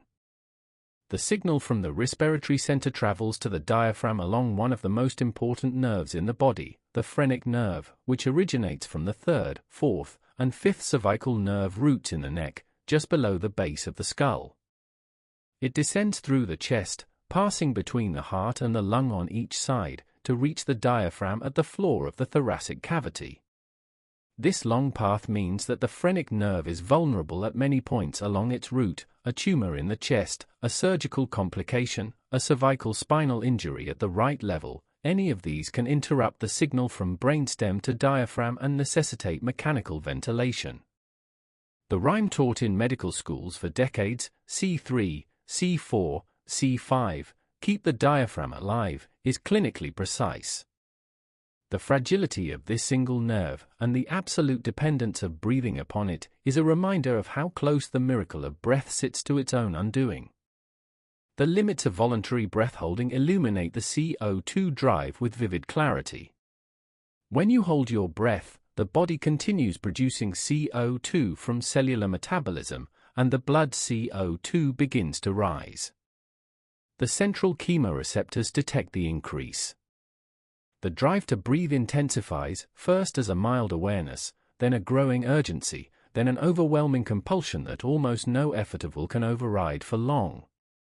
The sensation is not the depletion of oxygen, which would produce a gradual dulling of consciousness rather than the sharp urgency of breath hold. It is the accumulated CO2 pressing against the wall of the will. World record static apnea practitioners train for years to extend their tolerance of this rising drive, and may employ pre-breathing pure oxygen to delay the depletion of their oxygen reserve. Even so, the current world record exceeds 24 minutes, a duration that reveals the extraordinary plasticity of the respiratory drive under training, while also confirming that the brainstem's authority is ultimately absolute. There is an ancient reflex that demonstrates how deep the brainstem's involvement in respiration goes. When the face, specifically the area around the nostrils and the forehead, enters cold water, an immediate response begins. The heart rate slows, sometimes dramatically, the blood vessels in the limbs and the skin constrict, directing blood toward the brain and the heart. The spleen contracts slightly, releasing a stored reserve of oxygenated red blood cells into the circulation. This is the diving reflex, and it occurs not only in whales and seals but in humans, though more weakly. In infants, the response is stronger than in adults. In trained freedivers, who have conditioned their bodies to maximize it, the bradycardia can be extreme, the heart rate dropping to fewer than 30 beats per minute. The reflex is a vestige of our aquatic vertebrate ancestry, preserved in the brainstem, available whenever it is needed. Before birth, long before the first breath of air, the brainstem is already practicing. Fetal breathing movements begin as early as 10 weeks of gestation, rhythmic contractions of the developing diaphragm and intercostal muscles that draw amniotic fluid in and out of the airways in a simulation of breathing. These movements are not breathing in any functional sense. Gas exchange is occurring at the placenta, not the lungs, but they are essential for lung development. Without the mechanical stimulus of breathing movements, the lungs fail to grow to their proper size and architecture. The brainstem is already generating its rhythm, already driving the respiratory muscles, months before there is any air to breathe. The breathing begins before the breath. The moment of birth, that first real inhalation of air, is the most dramatic respiratory event of a human life. The fetal lungs, fluid-filled and partially collapsed, must expand in seconds into air-filled sacs capable of sustaining independent life. The pressure required to open them for the first time is many times that of any subsequent breath. But it happens. The fluid is driven across the alveolar walls into the lymphatics.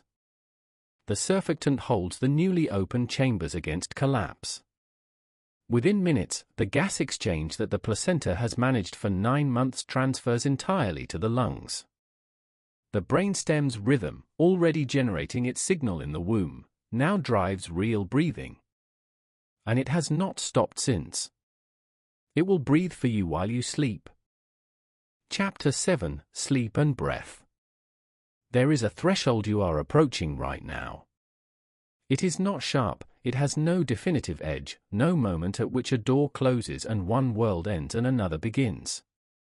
It is more like the shore of a very still sea, where the water and the sand blur together in a thin margin you could stand in without knowing quite which side of it you were on. You know this threshold. You have crossed it tens of thousands of times in your life. It is the border between waking and sleep, and one of the quieter things that happens as you approach it, one of the changes you would never notice unless someone were watching and measuring, is that your breathing transforms. It begins subtly. As you move from the relaxed wakefulness of an evening into the earliest stages of drowsiness, the variability of your breathing increases slightly. The rhythm, which is already somewhat irregular when you are awake and relaxed, influenced moment to moment by thoughts, small movements, swallowing, the occasional sigh, becomes a little more irregular still. The respiratory rate may slow somewhat, though not dramatically.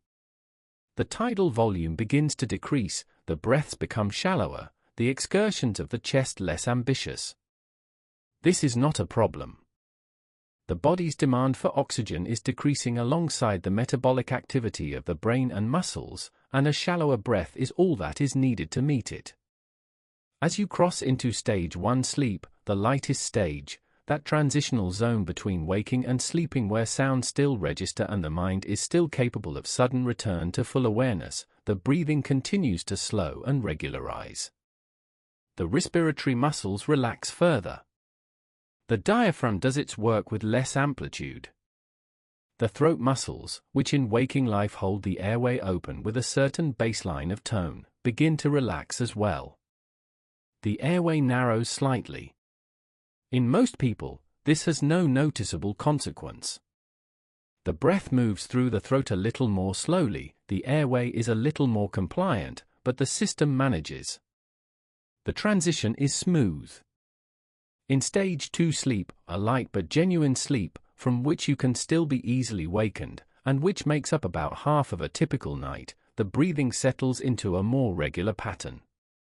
It is slower than waking, shallower than waking, but steady. The carbon dioxide level in the blood rises very slightly, because the reduced breathing rate means CO2 is cleared a little less efficiently, and this rise, small but real, provides a comfortable signal to breathe. The brainstem is monitoring. The peripheral chemoreceptors are listening. The rhythm continues. Stage 3 sleep, slow-wave sleep, deep sleep, whatever you choose to call the deepest stage of non-REM sleep, brings a breathing pattern of remarkable regularity. Studies of sleeping subjects show that in slow-wave sleep, the variability of breathing rate reaches its minimum. The breath comes in a steady, almost metronomic pattern, quite unlike the irregular, thought-influenced breathing of wakefulness. The metabolic rate of the brain has fallen substantially. Slow-wave sleep is the phase of most profound physiological rest, the time when tissues repair, the immune system is most active, and growth hormone is released in its greatest concentrations. The demand for oxygen has decreased to match, and the breathing provides just enough, no more, with quiet precision. Then comes REM sleep, rapid eye movement sleep, the sleep of vivid dreams, the sleep in which the brain is in many respects more active than it is when you are awake. In REM sleep, the breathing changes again, but in a quite different direction. Rather than becoming more regular, it becomes irregular once more. The rate fluctuates. The depth fluctuates. There may be brief pauses, brief accelerations, changes in rhythm that echo the content of the dream in ways that researchers can sometimes make sense of after the fact, when the dreamer wakes and describes what they were experiencing.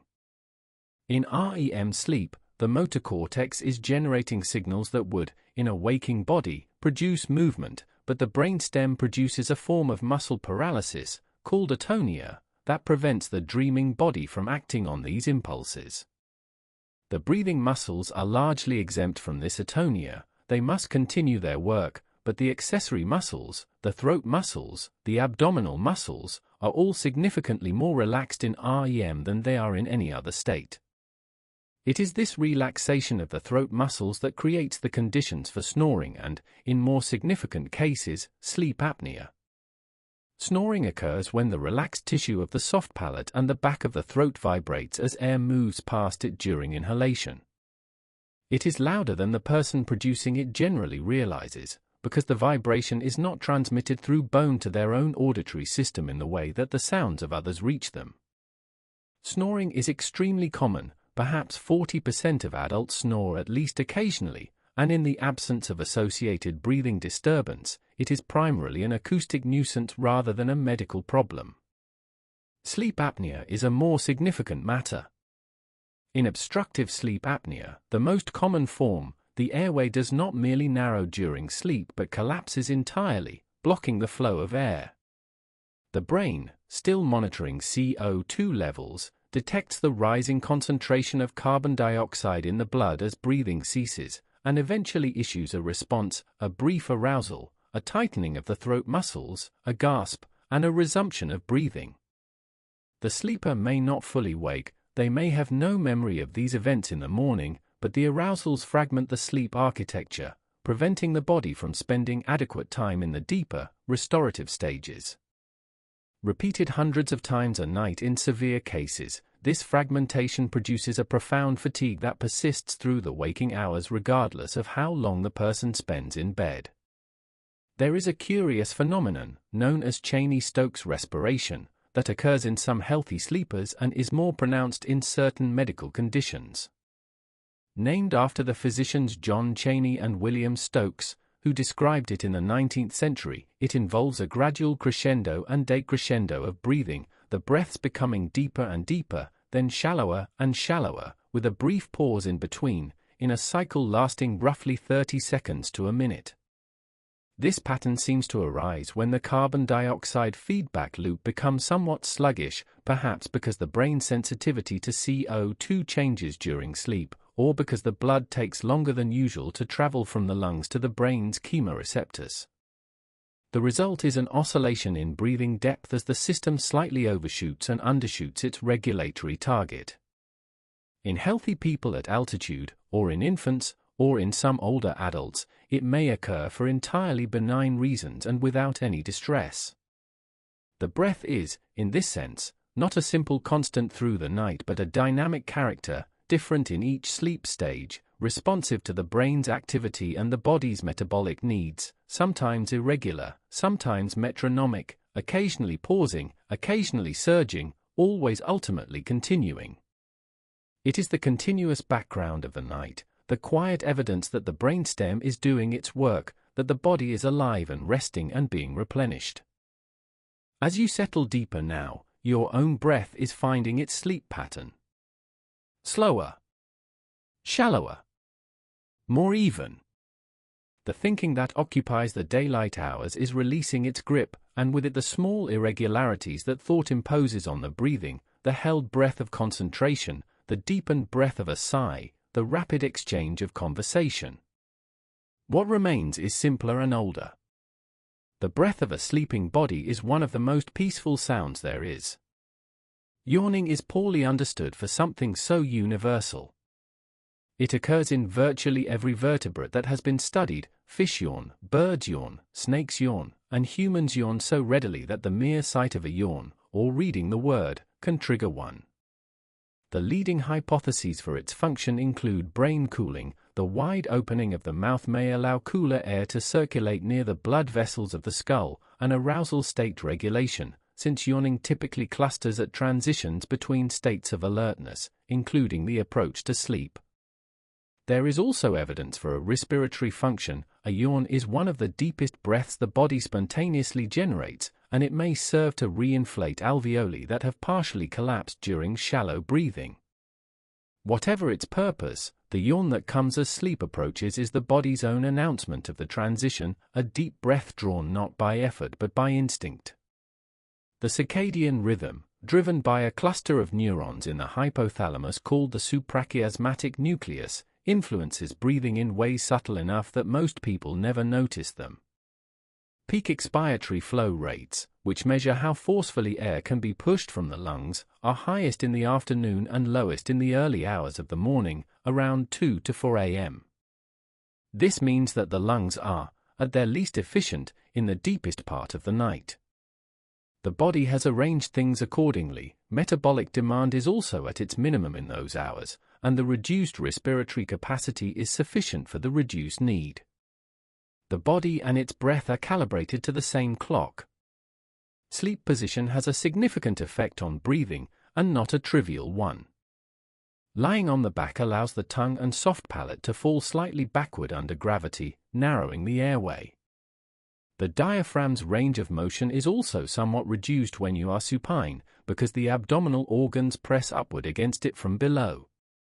Sleeping on the side, the lateral position, generally opens the airway more fully and gives the diaphragm more room. Many people instinctively prefer to sleep on their side without ever knowing the respiratory reason. The body, in its preference, is already optimizing the breath. In early infancy, the respiratory control system is still maturing, and this immaturity has consequences. The brainstem's response to rising CO2 and falling oxygen is not yet as calibrated as it will become. Premature infants in particular may experience brief pauses in breathing, apneas of prematurity, as the developing respiratory center temporarily fails to maintain its rhythm, and require monitoring and sometimes supplemental stimulation to prompt the next breath. Sudden infant death syndrome, while its precise causes remain incompletely understood, is thought to involve failure of the arousal response, the brainstem's failure to rouse the sleeping infant in response to a dangerous respiratory event. The maturation of the respiratory control system in the first months of life is one of the most physiologically critical passages of a human existence. In the deepest hours of the night, 2, 3, 4 in the morning, the hours farthest from waking in either direction, the breath reaches its most simplified pattern. Slow. Regular. Shallow. The cortex is generating its slowest brain waves. The body temperature is at its minimum. The heart rate is at its nightly floor. The metabolic demand is the lowest it will be in any waking or sleeping hour. And the breathing, matching all of this, is as quiet as it ever is, a steady, unhurried tide, maintained by the brainstem alone, requiring nothing from the sleeping mind. This is sleep at its most complete. Watching the breathing of a sleeping person, the slow, even rise and fall of the chest, one notices how trustworthy it is. Not the stillness of inactivity, but the quiet of something working perfectly, without effort or performance. The breath will continue. It will deepen. It will carry the sleeper through whatever the night brings and into the gradual lightening of morning. There is nothing to manage. Nothing to maintain. You are already, even now, much closer to that trustworthy dark than to the day that preceded it. You are already partway there. Chapter 8: The Nose. We tend to underestimate the nose. It sits in the center of the face, a familiar landmark, occasionally blocked during colds, occasionally admired for its shape, but seldom credited for the extraordinary amount of work it is quietly doing every moment of every day and every night. The nose is not simply a hole in the face through which air enters. It is an instrument of remarkable engineering, a filter, a heater, a humidifier, a chemical analyzer, and one of the most sophisticated air processing systems in nature. Every breath that enters through your nostrils is transformed by the time it reaches your throat, warmed, moistened, cleaned, and sampled. The nose does this with every breath, all day, all night, without ever needing to be thought about or maintained. The journey begins at the nostrils, the nares, and the vestibule just inside them, a small entrance chamber lined with coarse hairs called vibrissae. These hairs serve as a first, rough filter, catching larger particles of dust, pollen, and debris before they can travel further inward. They are not subtle instruments, they do not catch everything, only the coarsest material, but they represent the beginning of a multi-stage filtration system that grows progressively finer as air travels deeper. Beyond the vestibule, the nasal cavity opens into a more complex space, divided by the nasal septum into two passages. The walls of these passages are lined not with flat, smooth tissue but with elaborate scrolls of bone called turbinates or conchi, 3 on each side, stacked one above another, curling inward from the outer wall of the nasal cavity like the shelves of a very narrow spiral library. There is an inferior turbinate, a middle turbinate, and a superior turbinate on each side, and their purpose is aerodynamic. By breaking the incoming airflow into turbulent eddies rather than allowing it to rush straight through, the turbinates ensure that the air comes into extended, intimate contact with the warm, moist tissue lining the nasal cavity. The greater the contact time, the more thoroughly the air can be warmed and moistened. The warming happens rapidly and with impressive efficiency. On a cold winter morning, when the air outside is close to freezing, by the time that air reaches the back of the nasal cavity it is already approaching body temperature. The blood vessels in the turbinate tissue, a dense, erectile network, capable of swelling and shrinking rapidly, give up their heat to the passing air through the mechanism of countercurrent exchange. The air enters cold, the tissue is warm, they pass in close proximity, and within the length of a few centimeters, the air is warmed through. The same tissue also releases water vapor into the air, bringing the humidity up toward 100% before the air reaches the lungs. This is critically important for the delicate, moist tissues of the lower airways and the alveoli. Cold, dry air reaching those structures directly would damage them. The mucous membrane lining the nasal cavity produces a continuous film of mucus, approximately 1 liter of it per day. This mucus is not a simple liquid but a complex, layered gel, a thin, watery layer close to the tissue surface, called the sol layer, and a thicker, more viscous layer on top, called the gel layer. Embedded in the tissue beneath are countless microscopic hair-like structures called cilia, up to 300 on each cell, all beating in coordinated waves at roughly 15 strokes per second, like a field of grain in a steady wind. The cilia drive the mucus film slowly but persistently toward the back of the nasal cavity and down into the throat, where it is swallowed. This is the mucociliary escalator, a continuous moving belt of mucus that traps particles, bacteria, viruses, and other debris and carries them away from the lungs.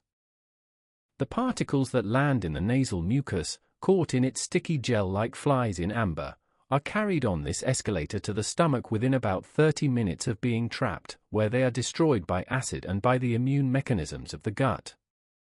The system clears roughly 30 to 40 millimeters of mucus per hour under normal conditions.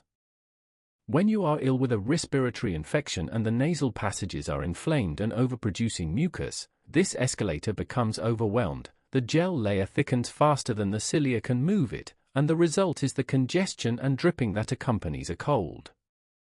One of the most striking things the nose does is produce a gas called nitric oxide in the paranasal sinuses, the air-filled chambers that open into the nasal cavity from the bones of the skull around it.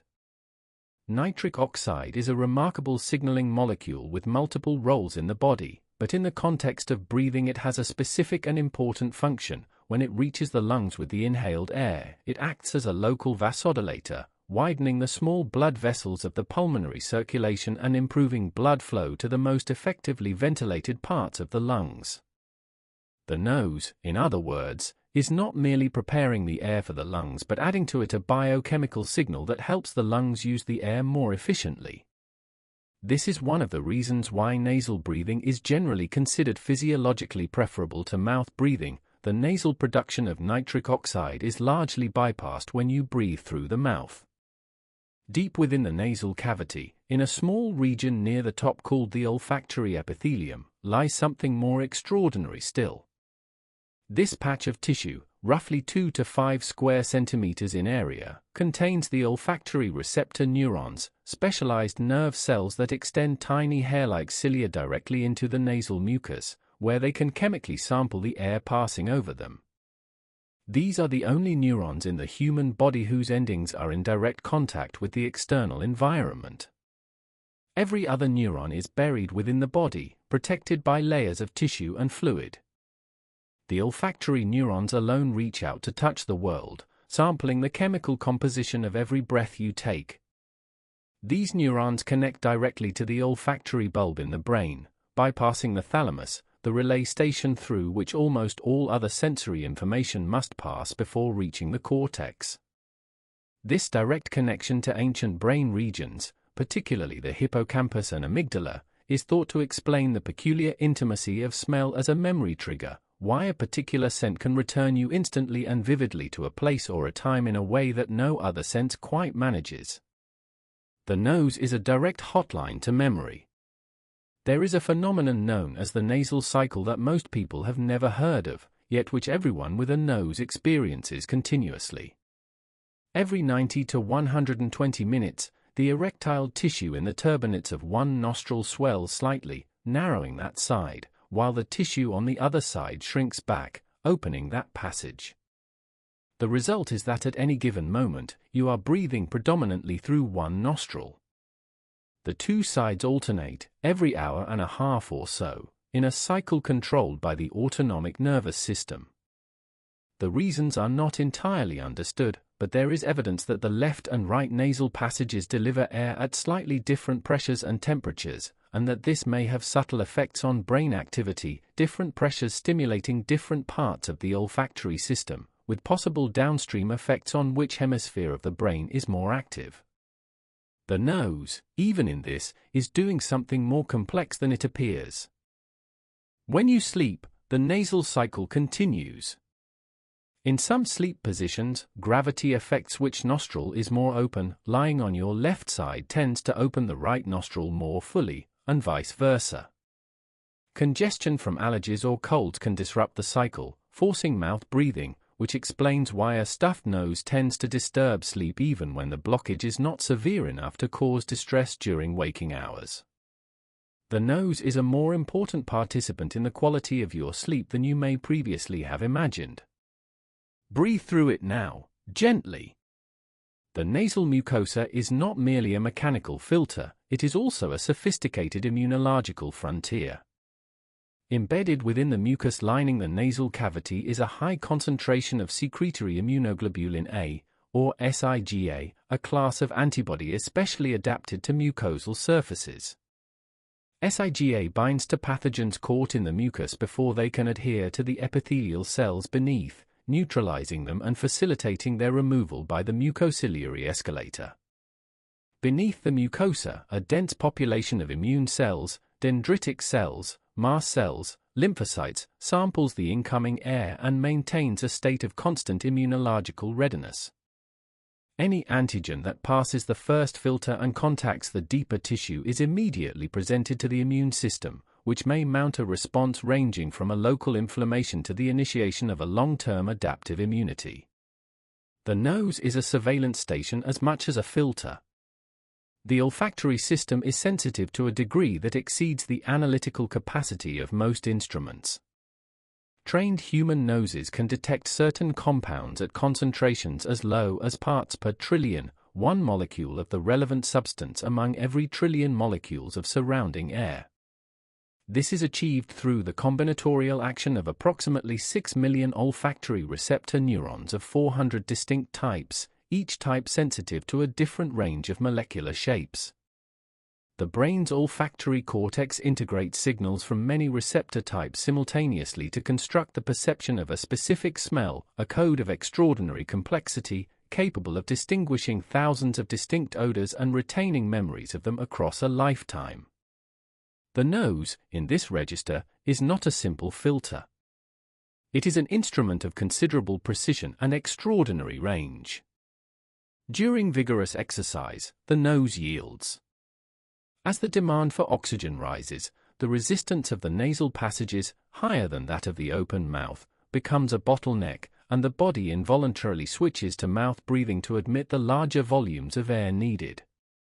The cost is real. The mouth does not warm or humidify the air to the same degree, does not produce nitric oxide, does not filter with the same efficiency. But in the moment of high effort, oxygen delivery takes precedence over air quality, and the nose accepts this without complaint. When the effort diminishes, nasal breathing resumes. During sleep, the nose maintains its quiet industry. The mucociliary escalator continues its slow clearing. The nasal cycle continues its 90-minute oscillation.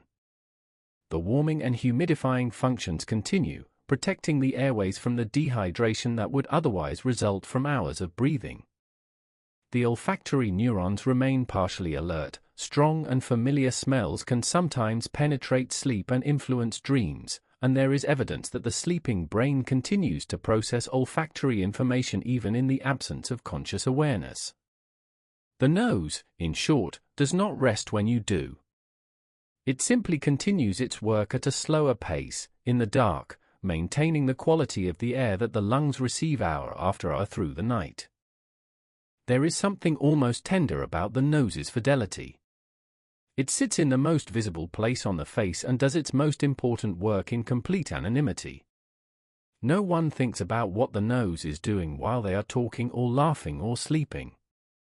No one wonders, in the middle of a dream, whether the nasal turbinates are warming the incoming air to the appropriate temperature. The nose simply performs, without recognition, without thanks, in every waking and every sleeping hour, turning the world's raw air into something the lungs can receive with safety and ease. It has been doing this since the first breath. It will continue until the last. Notice the quiet intelligence of it. Chapter 9: Breath Across the Animal Kingdom. The way you breathe is not the only way breathing can be done. In fact, in the broad sweep of animal life on this planet, your lungs are a relatively recent development, an elegant solution to the problem of gas exchange that emerged several 100 million years ago in the ancestors of vertebrate land animals, but that represents just one of many approaches that evolution has explored over the vast span of life's history. The question of how to move oxygen from the surrounding environment into the interior of the body, and how to remove the carbon dioxide produced there, has been answered in profoundly different ways by different lineages of life, each solution shaped by the constraints and opportunities of the animal's size, lifestyle, and ancestry. Together, these solutions form a kind of gallery of biological ingenuity, each exhibit illuminating something about the fundamental requirements of aerobic life and the many ways they can be met. Consider the insect. An ant moving through the darkness of the soil, a moth navigating by moonlight, a dragonfly, the direct descendant of those ancient giants from the Carboniferous, hovering over a summer pond. None of these creatures have lungs. None of them have a heart that pumps blood to a respiratory surface. Instead, their bodies are threaded through with a network of tubes called tracheae, branching passages that open to the outside through small pores in the body wall called spiracles, usually arranged in pairs along the sides of the thorax and abdomen. These tubes branch repeatedly until they terminate in the tissues themselves, delivering oxygen directly to the muscles and organs without the intermediary of a bloodstream. The insect's circulatory system, which exists and does transport nutrients and waste products, plays no role in gas exchange whatsoever. The tracheal system is the lung and the blood vessel combined. This system has significant advantages. It is extraordinarily efficient at high metabolic rates. The flight muscles of a hawk moth, for example, are among the most metabolically demanding tissues in any animal, and the tracheal system delivers oxygen directly to them with minimal loss. It is also simple, requiring no pumping heart for respiratory function. But it has a fundamental limitation: diffusion through tubes works well only over short distances. At the scale of an insect, a centimeter, perhaps a few centimeters, the diffusion distances are manageable. At the scale of a vertebrate, they would be hopelessly inadequate. The insect's body plan is constrained by its respiratory system, and vice versa. In the high-oxygen Carboniferous atmosphere, when diffusion could carry oxygen further, insects grew larger. When oxygen levels fell back, the upper limit of their size fell with it. Fish breathe through gills, structures that represent one of the most elegant solutions to the gas exchange problem in nature, and one that operates on exactly the same principles as the vertebrate lung, but inverted. Where your alveoli expose blood to air, the gill exposes blood to water. Water, of course, contains far less oxygen than air, roughly 30 times less, volume for volume, and the problem of extracting it efficiently is therefore considerably more challenging. Fish solve it through a mechanism called countercurrent exchange, which maximizes the efficiency of diffusion to a degree that a concurrent system could never achieve. In a countercurrent system, the water flows over the gill surface in one direction while the blood flows through the capillaries of the gill in the opposite direction. This means that the blood is always meeting water that is richer in oxygen than itself, because the most oxygen-depleted blood encounters the water that has just arrived at the gill, still relatively oxygen-rich, while the most oxygen-loaded blood is leaving the gill alongside water that is nearly fully depleted. The gradient that drives diffusion is maintained along the entire length of the exchange surface. The result is that fish can extract more than 80% of the dissolved oxygen from the water passing over their gills, a truly remarkable efficiency that far exceeds what a concurrent system would achieve. Birds breathe in a way so different from mammals that when physiologists first understood it, in the mid-20th century, it was genuinely surprising. While a mammal's lung draws air in and out through the same pathway, a tidal, back-and-forth flow, a bird's respiratory system creates a unidirectional flow of air through the lung in a single direction, always the same direction, regardless of whether the bird is inhaling or exhaling. This is achieved through a system of air sacs, thin-walled reservoirs distributed throughout the body and even into the hollow bones, that act as bellows, channeling air through the parabronchial lung in a one-way stream. In the bird system, a single breath of air requires 2 complete breathing cycles to pass through the entire respiratory system.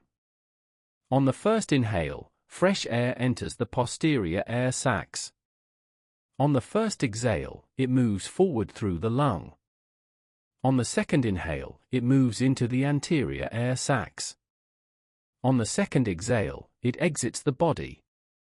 Throughout this entire journey, the direction of airflow through the lung itself never reverses. The blood in the capillaries of the bird's lung flows in a countercurrent direction to the airflow, just as in fish gills, creating an extraordinarily efficient exchange. This is why birds can breathe and fly at altitudes where mammals would rapidly become incapacitated. Bar-headed geese, for example, migrate over the Himalayas at altitudes above 5,000 meters, where the air is thin enough to cause severe altitude sickness in unacclimatized humans, doing so in active flight, powered by intense muscular effort. Their lungs are simply more efficient. Whales and dolphins represent a fascinating case of animals that returned from land to the sea but retained their lungs, unable to evolve gills again, committed to air breathing but adapted to a fully aquatic life. These animals are voluntary breathers, meaning their breathing is entirely under conscious cortical control rather than the largely automatic brainstem control of land mammals. A sleeping whale cannot simply stop attending to its breathing and allow the brainstem to handle it, as you do each night.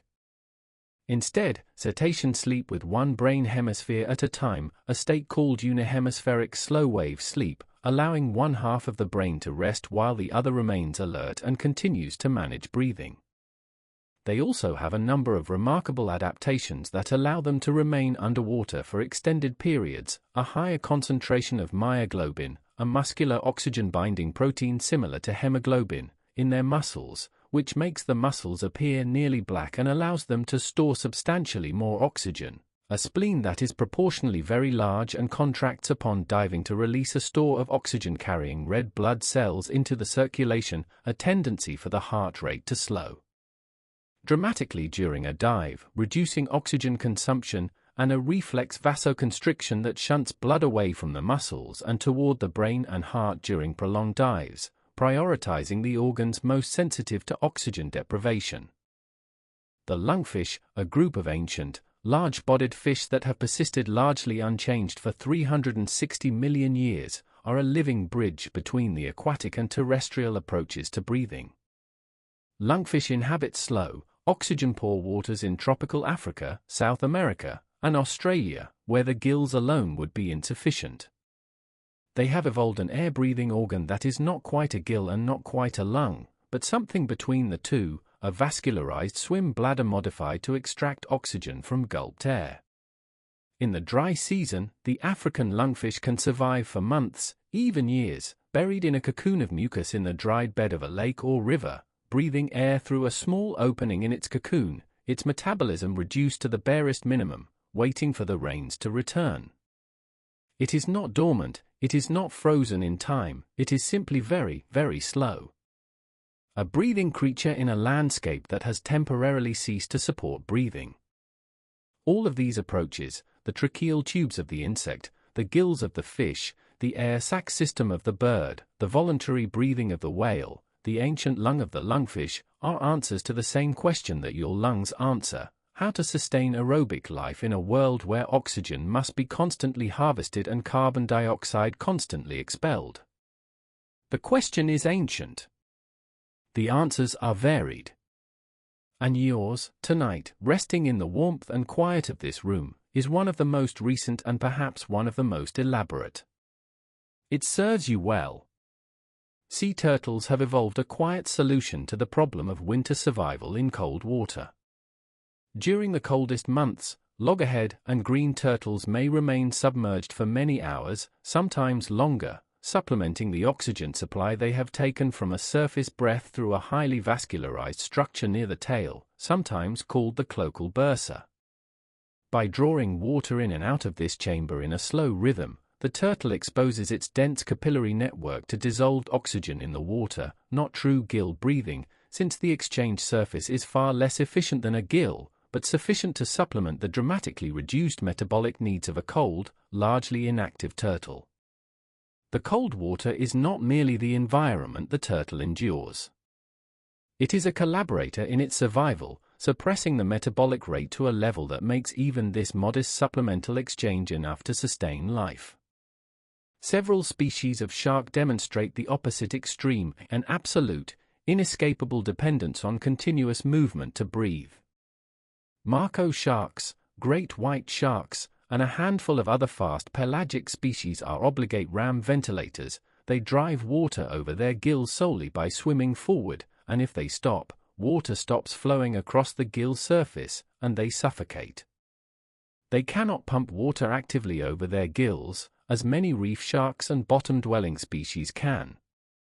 They have traded this capacity for extraordinary speed and hydrodynamic efficiency. The result is a creature that cannot rest, cannot stop, cannot slow below a certain threshold without dying. Sleep, for the obligate ram ventilators, is not a suspension of movement but a kind of reduced engagement autopilot, still moving, still breathing, but with lowered awareness and reduced muscle recruitment. The mudskipper, a fish that regularly leaves the water to walk across mudflats on its pectoral fins, defending territories and pursuing insects with the alertness of a land animal, breathes air through a combination of its skin and the moist lining of its mouth cavity.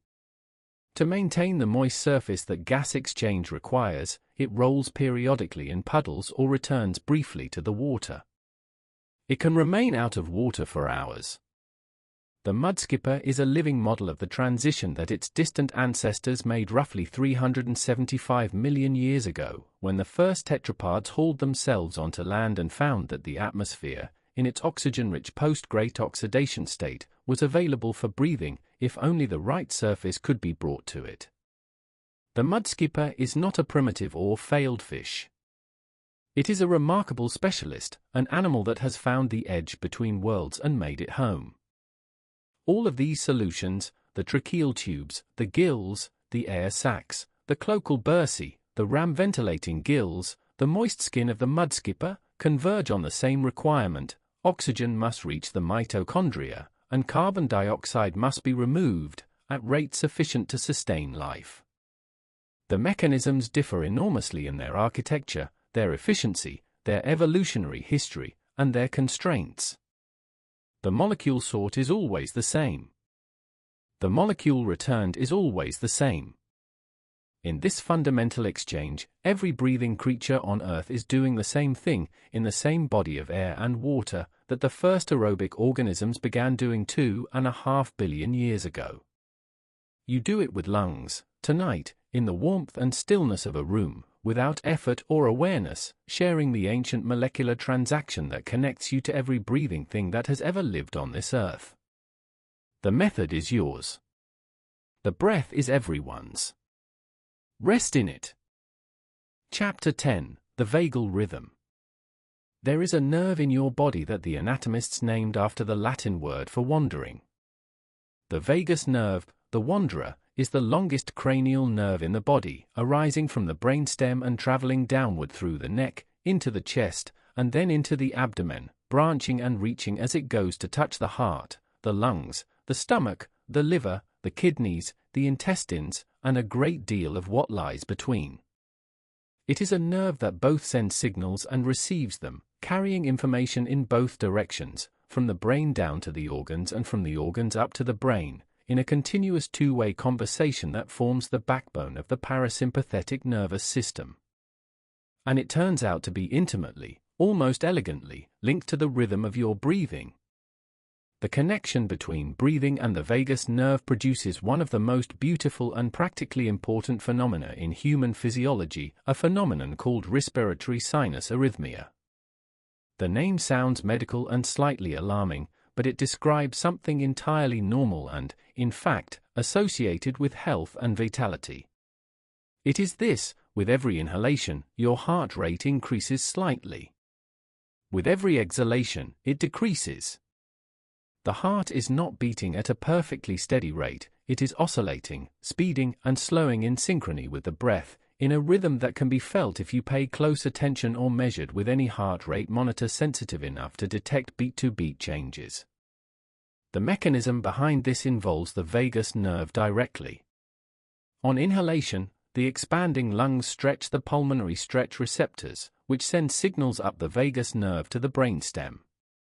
The brainstem responds by temporarily reducing the vagal tone, the constant background signaling of the vagus nerve to the heart that acts as a gentle brake on heart rate. With the brake partially released, the heart beats a little faster. On exhalation, the stretch receptors fall silent, vagal tone is restored, and the brake is applied again. The heart slows. This cycle repeats with every breath, producing the oscillation of heart rate that we call respiratory sinus arrhythmia. Why does this matter? For several reasons that researchers have been exploring with increasing interest over the past few decades. Firstly, the magnitude of respiratory sinus arrhythmia, the size of the oscillation, the difference between the peak heart rate on inhalation and the trough on exhalation, is considered an indicator of overall autonomic nervous system function. A large, robust oscillation suggests a well-functioning vagal system, responsive and flexible. A small or absent oscillation is associated with a range of adverse health outcomes, including cardiovascular disease. The measurement of this oscillation, under the umbrella term heart rate variability, has become an important research tool in cardiology and in the study of stress and recovery. Secondly, and more immediately relevant to rest, the relationship between breathing and vagal tone means that breathing itself can be used as a tool to influence the state of the nervous system. Specifically, a slow, deep exhalation activates the vagal brake more fully than a rapid one, producing a greater reduction in heart rate and a more pronounced shift toward parasympathetic dominance. This is not a metaphor or a wellness aspiration. It is a measurable physiological effect, and it helps explain why slow, controlled breathing, emphasizing a long exhalation, reliably produces a sense of calm and reduces the physiological markers of stress. Researchers at institutions including the University of Pavia and various other European and American centers have studied what happens when people breathe at different rates, and the findings consistently point toward a particular breathing frequency as producing the largest cardiovascular oscillations and the most coherent coupling between the respiratory and circulatory systems. This rate is approximately 6 breaths per minute, roughly 5 seconds of inhalation and 5 seconds of exhalation. At this pace, the resonance between the respiratory system and the Maya waves of blood pressure oscillation is maximized, and the heart rate variability reaches its peak.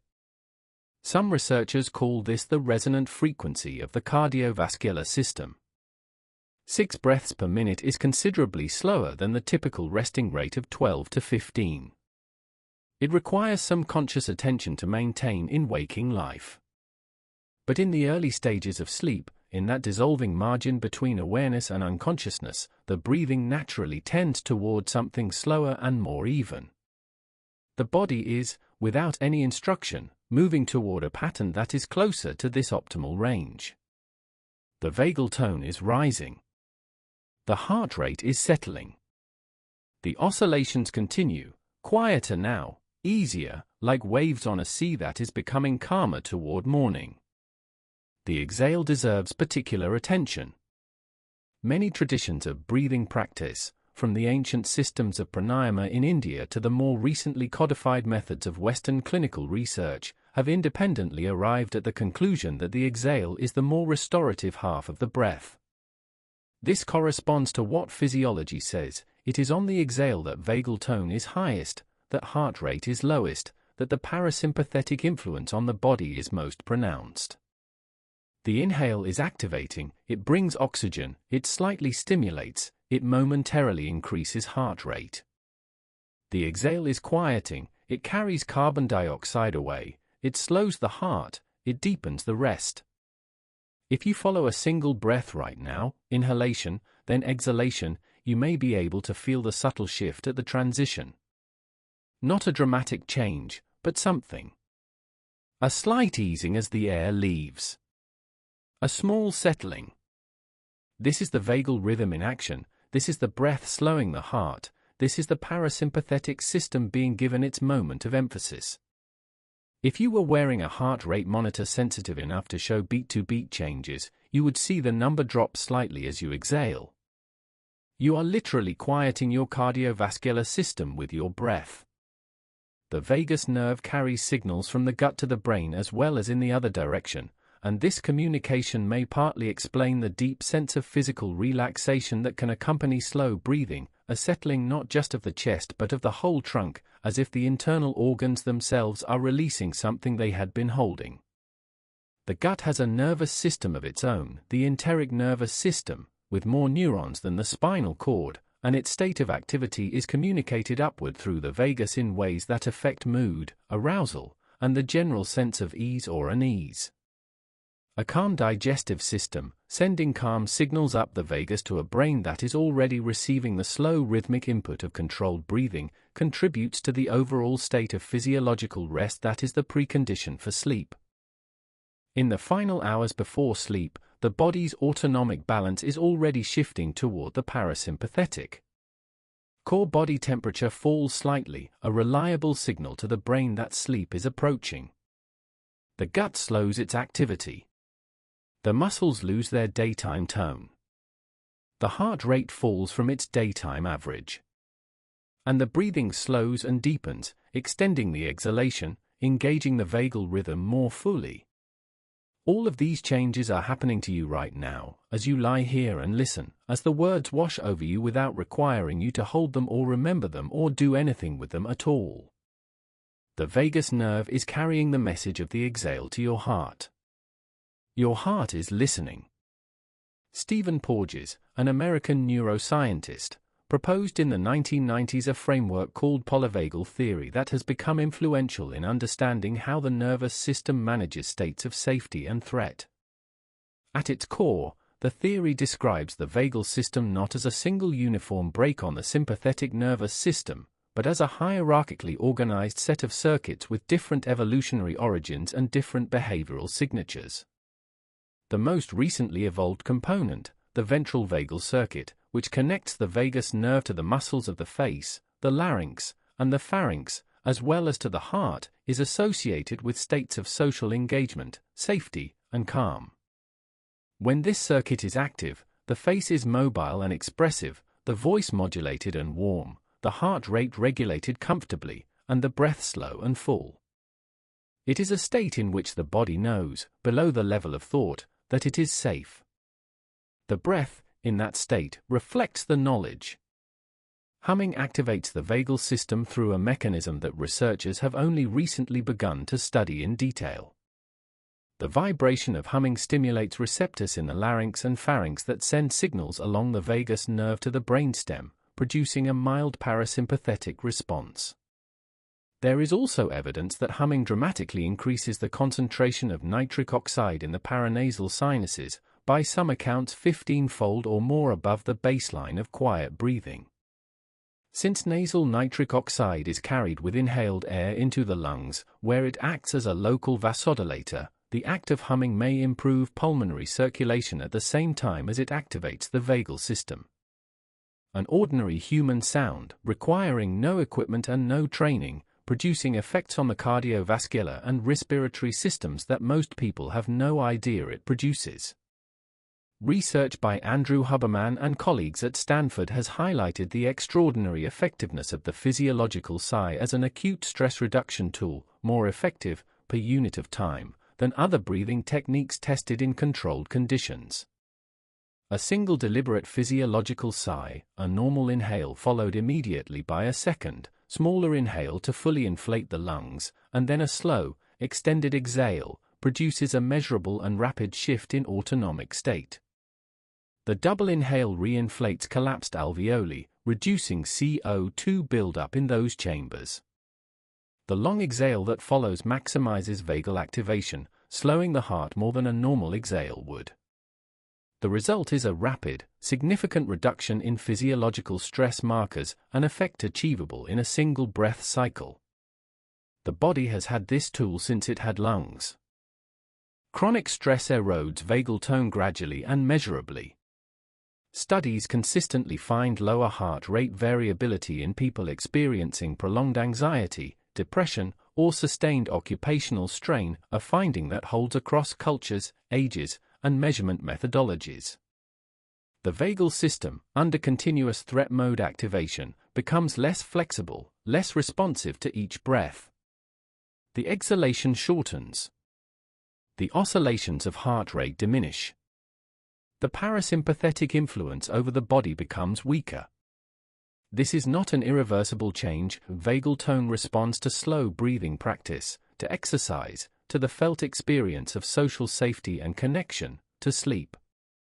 But it accumulates slowly over days and months, the quality of each day's breathing depositing something in a balance that can shift in either direction. The evening is already, in a biological sense, a vagal event.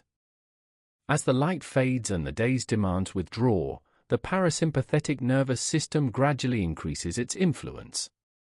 Core body temperature begins its downward drift. The gut slows. The muscles release their daytime readiness. Heart rate falls from its afternoon level toward its nightly minimum. And the breathing slows and deepens, the exhalation lengthening without any instruction, the vagal rhythm becoming more pronounced. This happens every evening. It is happening now. Not because you are trying to relax, but because the body knows what evening is, and responds to it in the same way it has responded for every day of your life. Tonight, in this quiet, the vagal rhythm is at its most complete. The exhale is longer than the inhale. The heart is slowing between each pair of breaths. The parasympathetic system is holding the nervous system in its gentlest register. There is nothing to do and nowhere to be and no signal that requires a response. The body knows this too.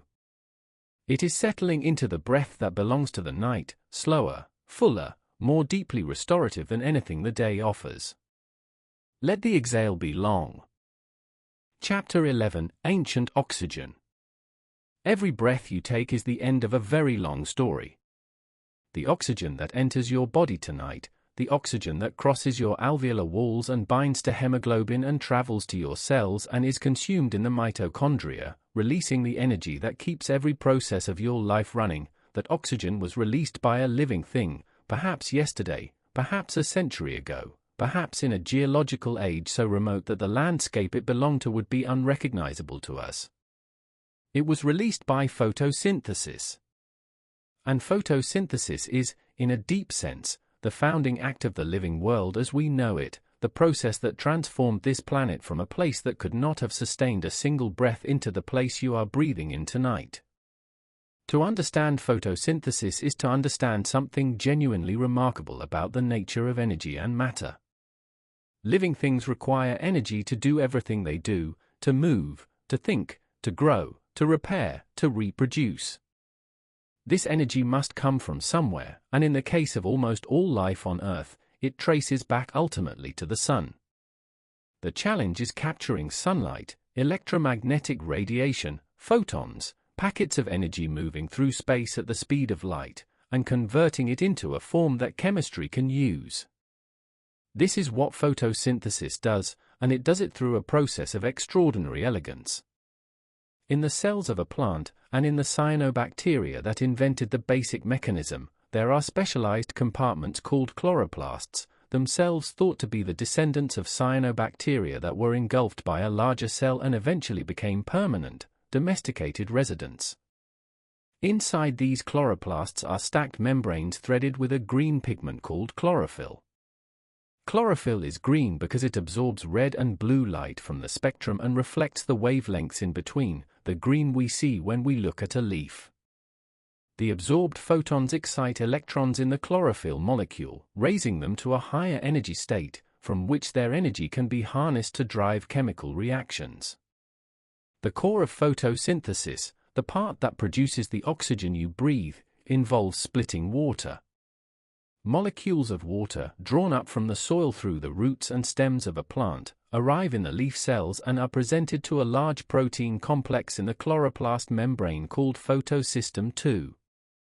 This complex, energized by sunlight, strips electrons and hydrogen ions from the water molecule, and the oxygen atoms that remain, the oxygen that was part of water, the oxygen that bonded two hydrogen atoms together, are released. They are, in a sense, discarded. The oxygen is not what the plant is after. What it wants are the electrons and the hydrogen ions, which it will use to build the sugars that store chemical energy. The oxygen drifts out of the leaf through small pores called stomata and enters the atmosphere, where it mixes with the air and eventually, perhaps after years or decades of atmospheric circulation, reaches your nostrils. The overall equation of photosynthesis, the condensed summary of this intricate multi-step process, reads like a simple exchange: carbon dioxide and water, in the presence of light, become glucose and oxygen. 6 molecules of carbon dioxide and 6 molecules of water, taken from the air and the soil, are rearranged into 1 molecule of glucose, a ring of 6 carbon atoms hung with hydrogen and oxygen, a small packet of stored chemical energy, and 6 molecules of oxygen are released. For every molecule of glucose a plant builds, 6 molecules of oxygen are given to the atmosphere. This exchange has been running for 2.5 billion years. Consider the scale of it. Every green leaf on every plant, every tiny algal cell in every ocean and lake and puddle, every photosynthesizing bacterium in every body of water on this planet, is running this exchange continuously whenever light is available. Globally, photosynthesis fixes somewhere between 100 and 120 petagrams of carbon per year, a petagram being 1 billion metric tons, converting it from atmospheric carbon dioxide into living matter. And for each petagram of carbon fixed, more than 2.5 petagrams of oxygen are released. The oxygen production of the living world is enormous, and it has been enormous for geological ages. The ocean is a particularly significant source. Phytoplankton, microscopic photosynthetic organisms floating in the sunlit surface layers of every ocean on Earth, are responsible for producing approximately half of the world's oxygen. This fact tends to surprise people who think of trees and forests when they think of oxygen production. Forests are important. The Amazon basin alone is sometimes called the lungs of the earth, though the metaphor is imprecise, since a mature forest in steady state produces roughly as much oxygen as it consumes through the respiration of its billions of organisms. What matters for net oxygen production over long timescales is photosynthesis that exceeds decomposition, carbon that is fixed and then buried before it can be respired back, removing it from the cycle and leaving its oxygen in the atmosphere. The vast deposits of coal and oil and natural gas that underlie the planet, the fossil fuels, are the preserved remnants of ancient photosynthesis. They are carbon that was fixed by organisms hundreds of millions of years ago and buried before decomposition could return it to the atmosphere. Each time we burn a fossil fuel, we are releasing carbon dioxide that was removed from the atmosphere by photosynthesis in the Carboniferous, the Jurassic, the Cretaceous eras so remote that the continents were arranged differently, that the animals were unrecognizable, that the sky above the leaf that absorbed that CO2 was lit by a sun that was 2% dimmer than today's. We are, in this sense, running the biological clock in reverse. But this chapter is not about what is being taken from the atmosphere. It is about what has been given. It is about the green and invisible generosity of the photosynthesizing world, which has been producing the oxygen you need since before your ancestors were anything more than single-celled organisms in a warm, shallow sea. It is about the closed loop of exchange between you and every plant, you breathing out the carbon dioxide that enters the stomata of leaves, and the leaf releasing the oxygen that enters your nostrils, a reciprocity so ancient and so complete that it makes the border between your body and the plant world seem somewhat arbitrary. A leaf fell from a tree today, somewhere in the world, and as it fell, the chloroplasts in its cells were still splitting water molecules, still releasing oxygen. Some of that oxygen is in the air you breathe tonight. Perhaps a molecule of it is crossing your alveolar membrane at this very moment, binding to hemoglobin, beginning the journey to a cell in your body where it will be consumed. The plant does not know this. The plant does not give. But the exchange happens anyway, patient, chemical, beautiful, unending. You breathe what the green world gives. And the green world lives on what you breathe out. The air you exhale contains less oxygen than the air you inhale, but considerably more than you might expect. Inhaled air is approximately 21% oxygen. Exhaled air is roughly 16%. Your body extracts only about a quarter of the oxygen in each breath, returning the rest to the atmosphere unused. This apparent inefficiency is, in fact, the necessary condition for efficient gas exchange. The partial pressure of oxygen in the alveolus must remain substantially higher than that in the blood for diffusion to proceed at an adequate rate. If you extracted every oxygen molecule from each breath, the gradient that drives diffusion across the alveolar wall would collapse to nothing and exchange would cease. The surplus oxygen in the exhaled air is not waste, it is the engine. The carbon you breathe out as CO2 was, until recently, part of your food.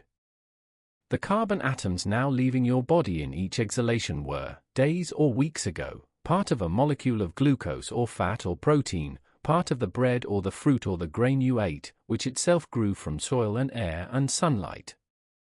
The CO2 joins the atmosphere and will eventually be absorbed by a plant, which will use it to build new organic molecules through photosynthesis, which will eventually become food again. This cycle of carbon, from atmosphere to plant to animal to atmosphere, rotates continuously, connecting every breath you take to the living systems of the entire planet in a web of exchange so complete that it becomes difficult to locate the boundary between you and the rest of it. In the ocean, the same photosynthetic chemistry drives a cycle of larger consequence. The phytoplankton of the sunlit surface layers fix carbon and release oxygen continuously. When they die, and they are short-lived, many completing their entire existence in a matter of days. A fraction of their organic matter sinks into the deep ocean as a slow drift of particles that oceanographers call marine snow.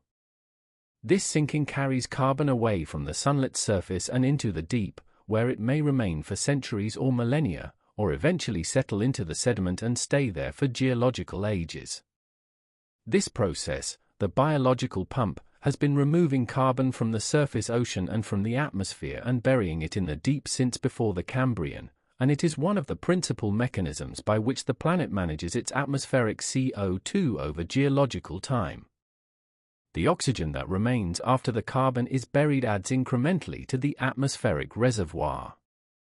The diversity of organisms contributing to this process is astonishing. From the single-celled diatoms of polar seas, encased in intricate silica shells of extraordinary geometric beauty, to the giant kelp forests of the North Pacific, from the cyanobacteria of arid desert soils to the symbiotic algae living inside the tissues of coral reefs, the photosynthetic world is distributed across every ocean, every continent, every habitat that receives adequate light. Together, these organisms fix roughly 120 billion tons of carbon per year. The oxygen released in the process sustains the aerobic metabolism of every breathing creature on Earth.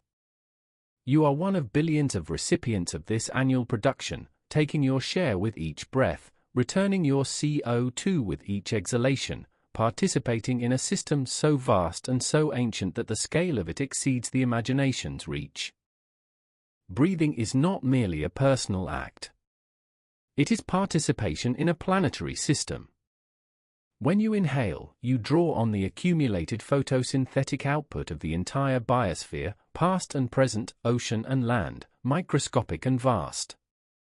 When you exhale, you return CO2 to a system that will transform it again into food and oxygen and the raw material of other lives. The air does not belong to you. It passes through you, as it passes through every other breathing thing, and returns to the commons that all living things share. The borders of the body, in this light, seem somewhat arbitrary, permeable membranes in a larger exchange that does not recognize them as significant. The breath is older than the body that draws it. It will outlast the body that breathes it. And in the interval between, in the small span of a human life, it moves through you with the patience of something that has been moving through living things for 2.5 billion years and intends, gently and without drama, to continue. Rest in that quiet circle. Chapter 12, The Next Breath. We have traveled far tonight, and now the journey brings us back. Back to the surface of things. Back to the simplest fact, that you are here, that you are breathing, that the breath is happening right now, not in geological time, not in the depths of the alveoli, not in the ancient chemistry of photosynthesis, but here, in this room, in this body, in this quiet moment. The breath that is arriving right now. The one already lifting your chest. The next one waiting just behind it. There is a calculation that scientists occasionally make, more as a meditation on scale than as a practical tool, that illuminates something about the breath you are taking in this moment.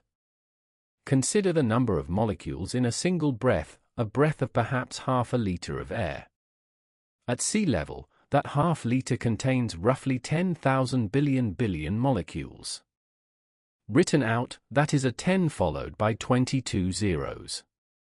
The mind cannot hold this number as a quantity, it can only acknowledge that it is very large. Now consider that the atmosphere is well mixed over years and decades, that the air circulates around the entire planet, that any molecules exhaled by any person or any creature anywhere on Earth are gradually distributed into the global atmospheric pool. The physicist Enrico Fermi and others after him made the calculation, given the mixing time of the atmosphere and the number of molecules per breath, it is statistically almost certain that several molecules in each breath you take were present in the last breath of any historical figure you care to name. Julius Caesar, Cleopatra, Shakespeare, Newton, your great-great-grandmother, breathing in a room you have never seen, in a life you know nothing about. Several of those molecules are in your lungs right now. This is not mysticism. It is arithmetic. The atmosphere is a commons, and it mixes its contents more thoroughly than any ocean or any soil, and the molecules within it have been in circulation for billions of years. The oxygen you breathe is, in this sense, borrowed. You will use it for a time, a fraction of a second, in the case of any individual molecule, and then exhale it, and it will enter the pool again, and someone or something will breathe it next. The breath is shared. It has always been shared. There is something restful in this, if you allow it to settle. The breath you are taking is not entirely yours. It belongs to the atmosphere, which belongs to no one and therefore to everyone. You are a temporary participant in a circulation that began before your birth and will continue long after your death. The lungs you are using were formed over 9 months of patient development, from cells that contained a blueprint received from 2 people, who received it from 4 people, who received it from 8, and so on back through an unbroken chain of bodies that have breathed and lived and died on this earth for as long as breathing creatures have existed. Everything required for this breath, the diaphragm, the ribs, the alveoli, the hemoglobin, the brainstem, the chemical sensitivity to carbon dioxide, all of it, arrived through inheritance. You did not build any of it. It was given. And so the breath arrives, now, as it has always arrived. Without effort on your part, without request, without the slightest act of will. You are not doing anything. You are simply being breathed, the way a flag is blown, not through its own agency, but through the passage of a force moving through it. The breath is softer now than it was at the beginning of this episode. You may not have noticed the change because it happened gradually, so gradually that there was no single moment of transition, only a slow easing, a progressive settling. The chest rising a little less. The pause at the end of each exhalation a little longer. The breathing rate a little slower. This is the body already partway into the territory of sleep. The metabolic rate has fallen. The muscles have surrendered their tone. The thoughts that constitute the daytime self have become loose and unstructured, drifting rather than moving with intent. This is the most natural thing in the world. Every mammal that has ever lived does this. Every bird. Every reptile.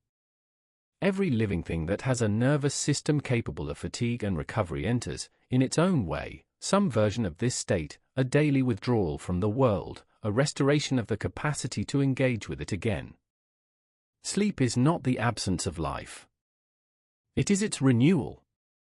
And the breath is the bridge between the waking world and the sleeping one, the one thing that continues through every state, the constant that persists through consciousness and unconsciousness alike, through dreaming and not dreaming, through the lightest sleep and the deepest. Consider, for a moment, the faithfulness of it. You have slept thousands of nights. In all of them, in every one without exception, you breathed through the night and woke in the morning. You have never had to arrange this. You have never had to set an alarm for your diaphragm or remind your brainstem to keep working. The breathing simply continued. The respiratory rhythm, generated in those ancient neurons of the pre-Botzinger complex, persisted through every dream and every depth of unconsciousness, adjusting to the body's needs, maintaining the blood gases within their narrow tolerances, never once requiring your attention or your trust, simply because it did not need them. In the language of the nervous system, what is happening to you right now is a shift in dominance from the sympathetic to the parasympathetic. The fight-or-flight system, which keeps you alert and responsive during the day, is stepping back. The rest and digest system, the vagal system, is coming forward. The heart rate is falling. The breath is slowing. The muscles at the back of the throat are relaxing. The tight, defended state of waking alertness is dissolving into something more open, more yielding, more trusting of the dark. You do not have to do anything with the next breath. You do not have to manage it or perfect it or make it deeper or slower than it wants to be. It will come on its own, at the rate and depth the body needs, timed by the brainstem, driven by the chemistry of the blood, quieter and slower than the breath at the beginning of this night. Simply let it come. And after it comes, let it go. And then let the next one come. This is the whole of it. Homeostasis, the tendency of biological systems to maintain a stable internal environment despite variation, is not a passive equilibrium. It is active, continuous, and remarkably precise. Your blood pressure is monitored by baroreceptors in the walls of the great vessels and adjusted, moment to moment, by changes in heart rate and vascular tone. Your blood glucose is monitored by the pancreas and corrected by insulin and glucagon. Your core temperature is monitored by the hypothalamus and maintained through changes in blood flow, sweating, and muscle tone. And your blood gas composition is monitored by the chemoreceptors of the brainstem and the carotid body and adjusted by the respiratory rate and depth. All of these systems are running right now, in your body, managing a complexity that your conscious mind could not begin to track if it tried. The body does not need your management. It was managing itself long before you were aware enough to offer it.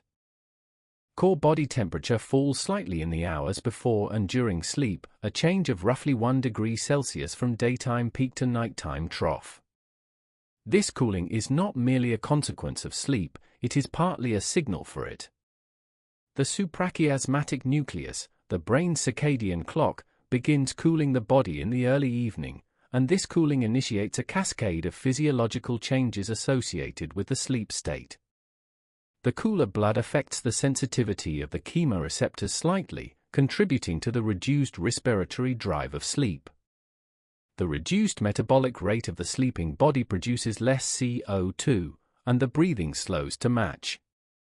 The body and the breath are calibrated to the same rhythm, both of them responding to the same internal clock. While you sleep, the brain is engaged in maintenance that cannot be done while you are awake.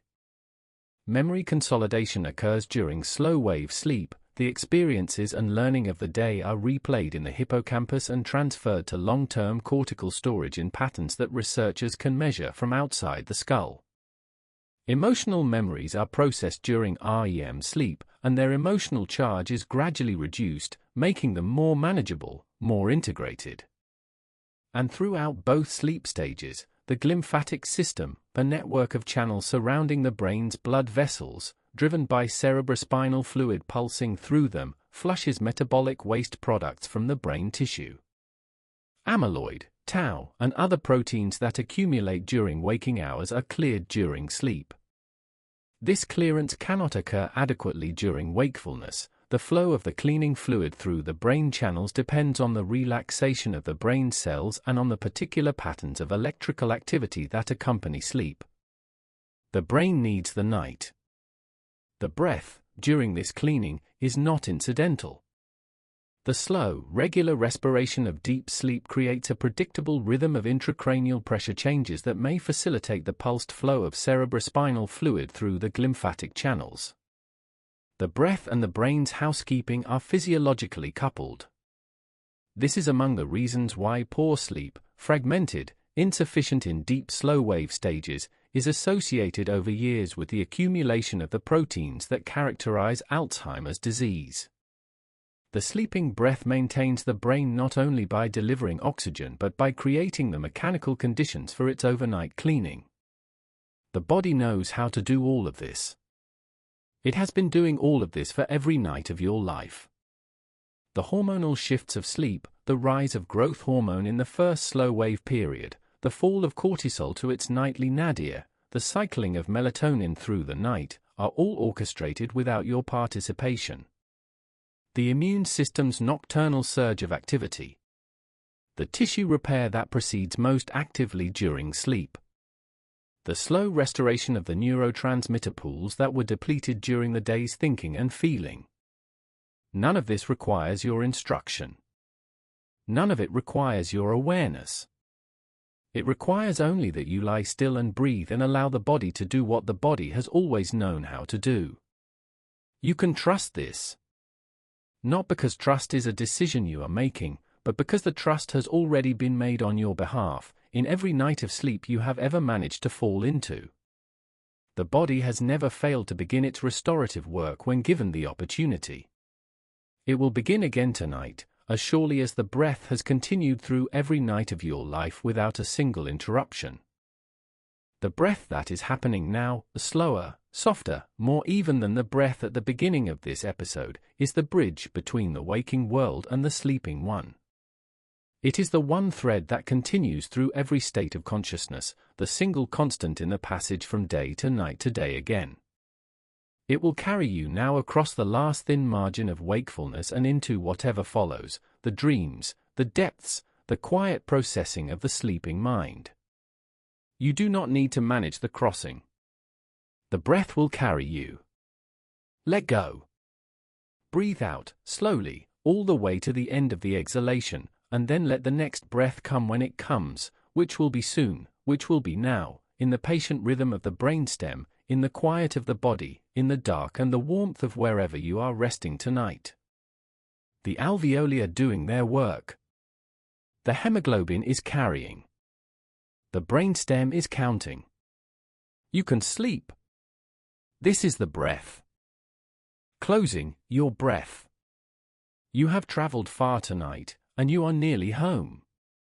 The breath that is happening right now, this one, the one already moving through you, is the same breath it has always been. Ordinary and extraordinary. Automatic and ancient. It arrived before you were conscious of it, and it will continue long after your consciousness has released its last hold on the day and surrendered to sleep. You do not need to think about it anymore. You do not need to follow it or count it or shape it. The brainstem is counting. The diaphragm is moving. The alveoli are exchanging. The hemoglobin is carrying. All of it is continuing, faithfully and without the slightest effort on your part, as it has continued every night of your life. Let the thinking go now. Let the breath continue without your attention. Let the body do what it knows how to do, in the dark, in the quiet, in the warmth of wherever you are resting tonight. The next breath will come. And the one after that. And you do not need to be there for any of them. You can sleep now. The breath will take care of everything.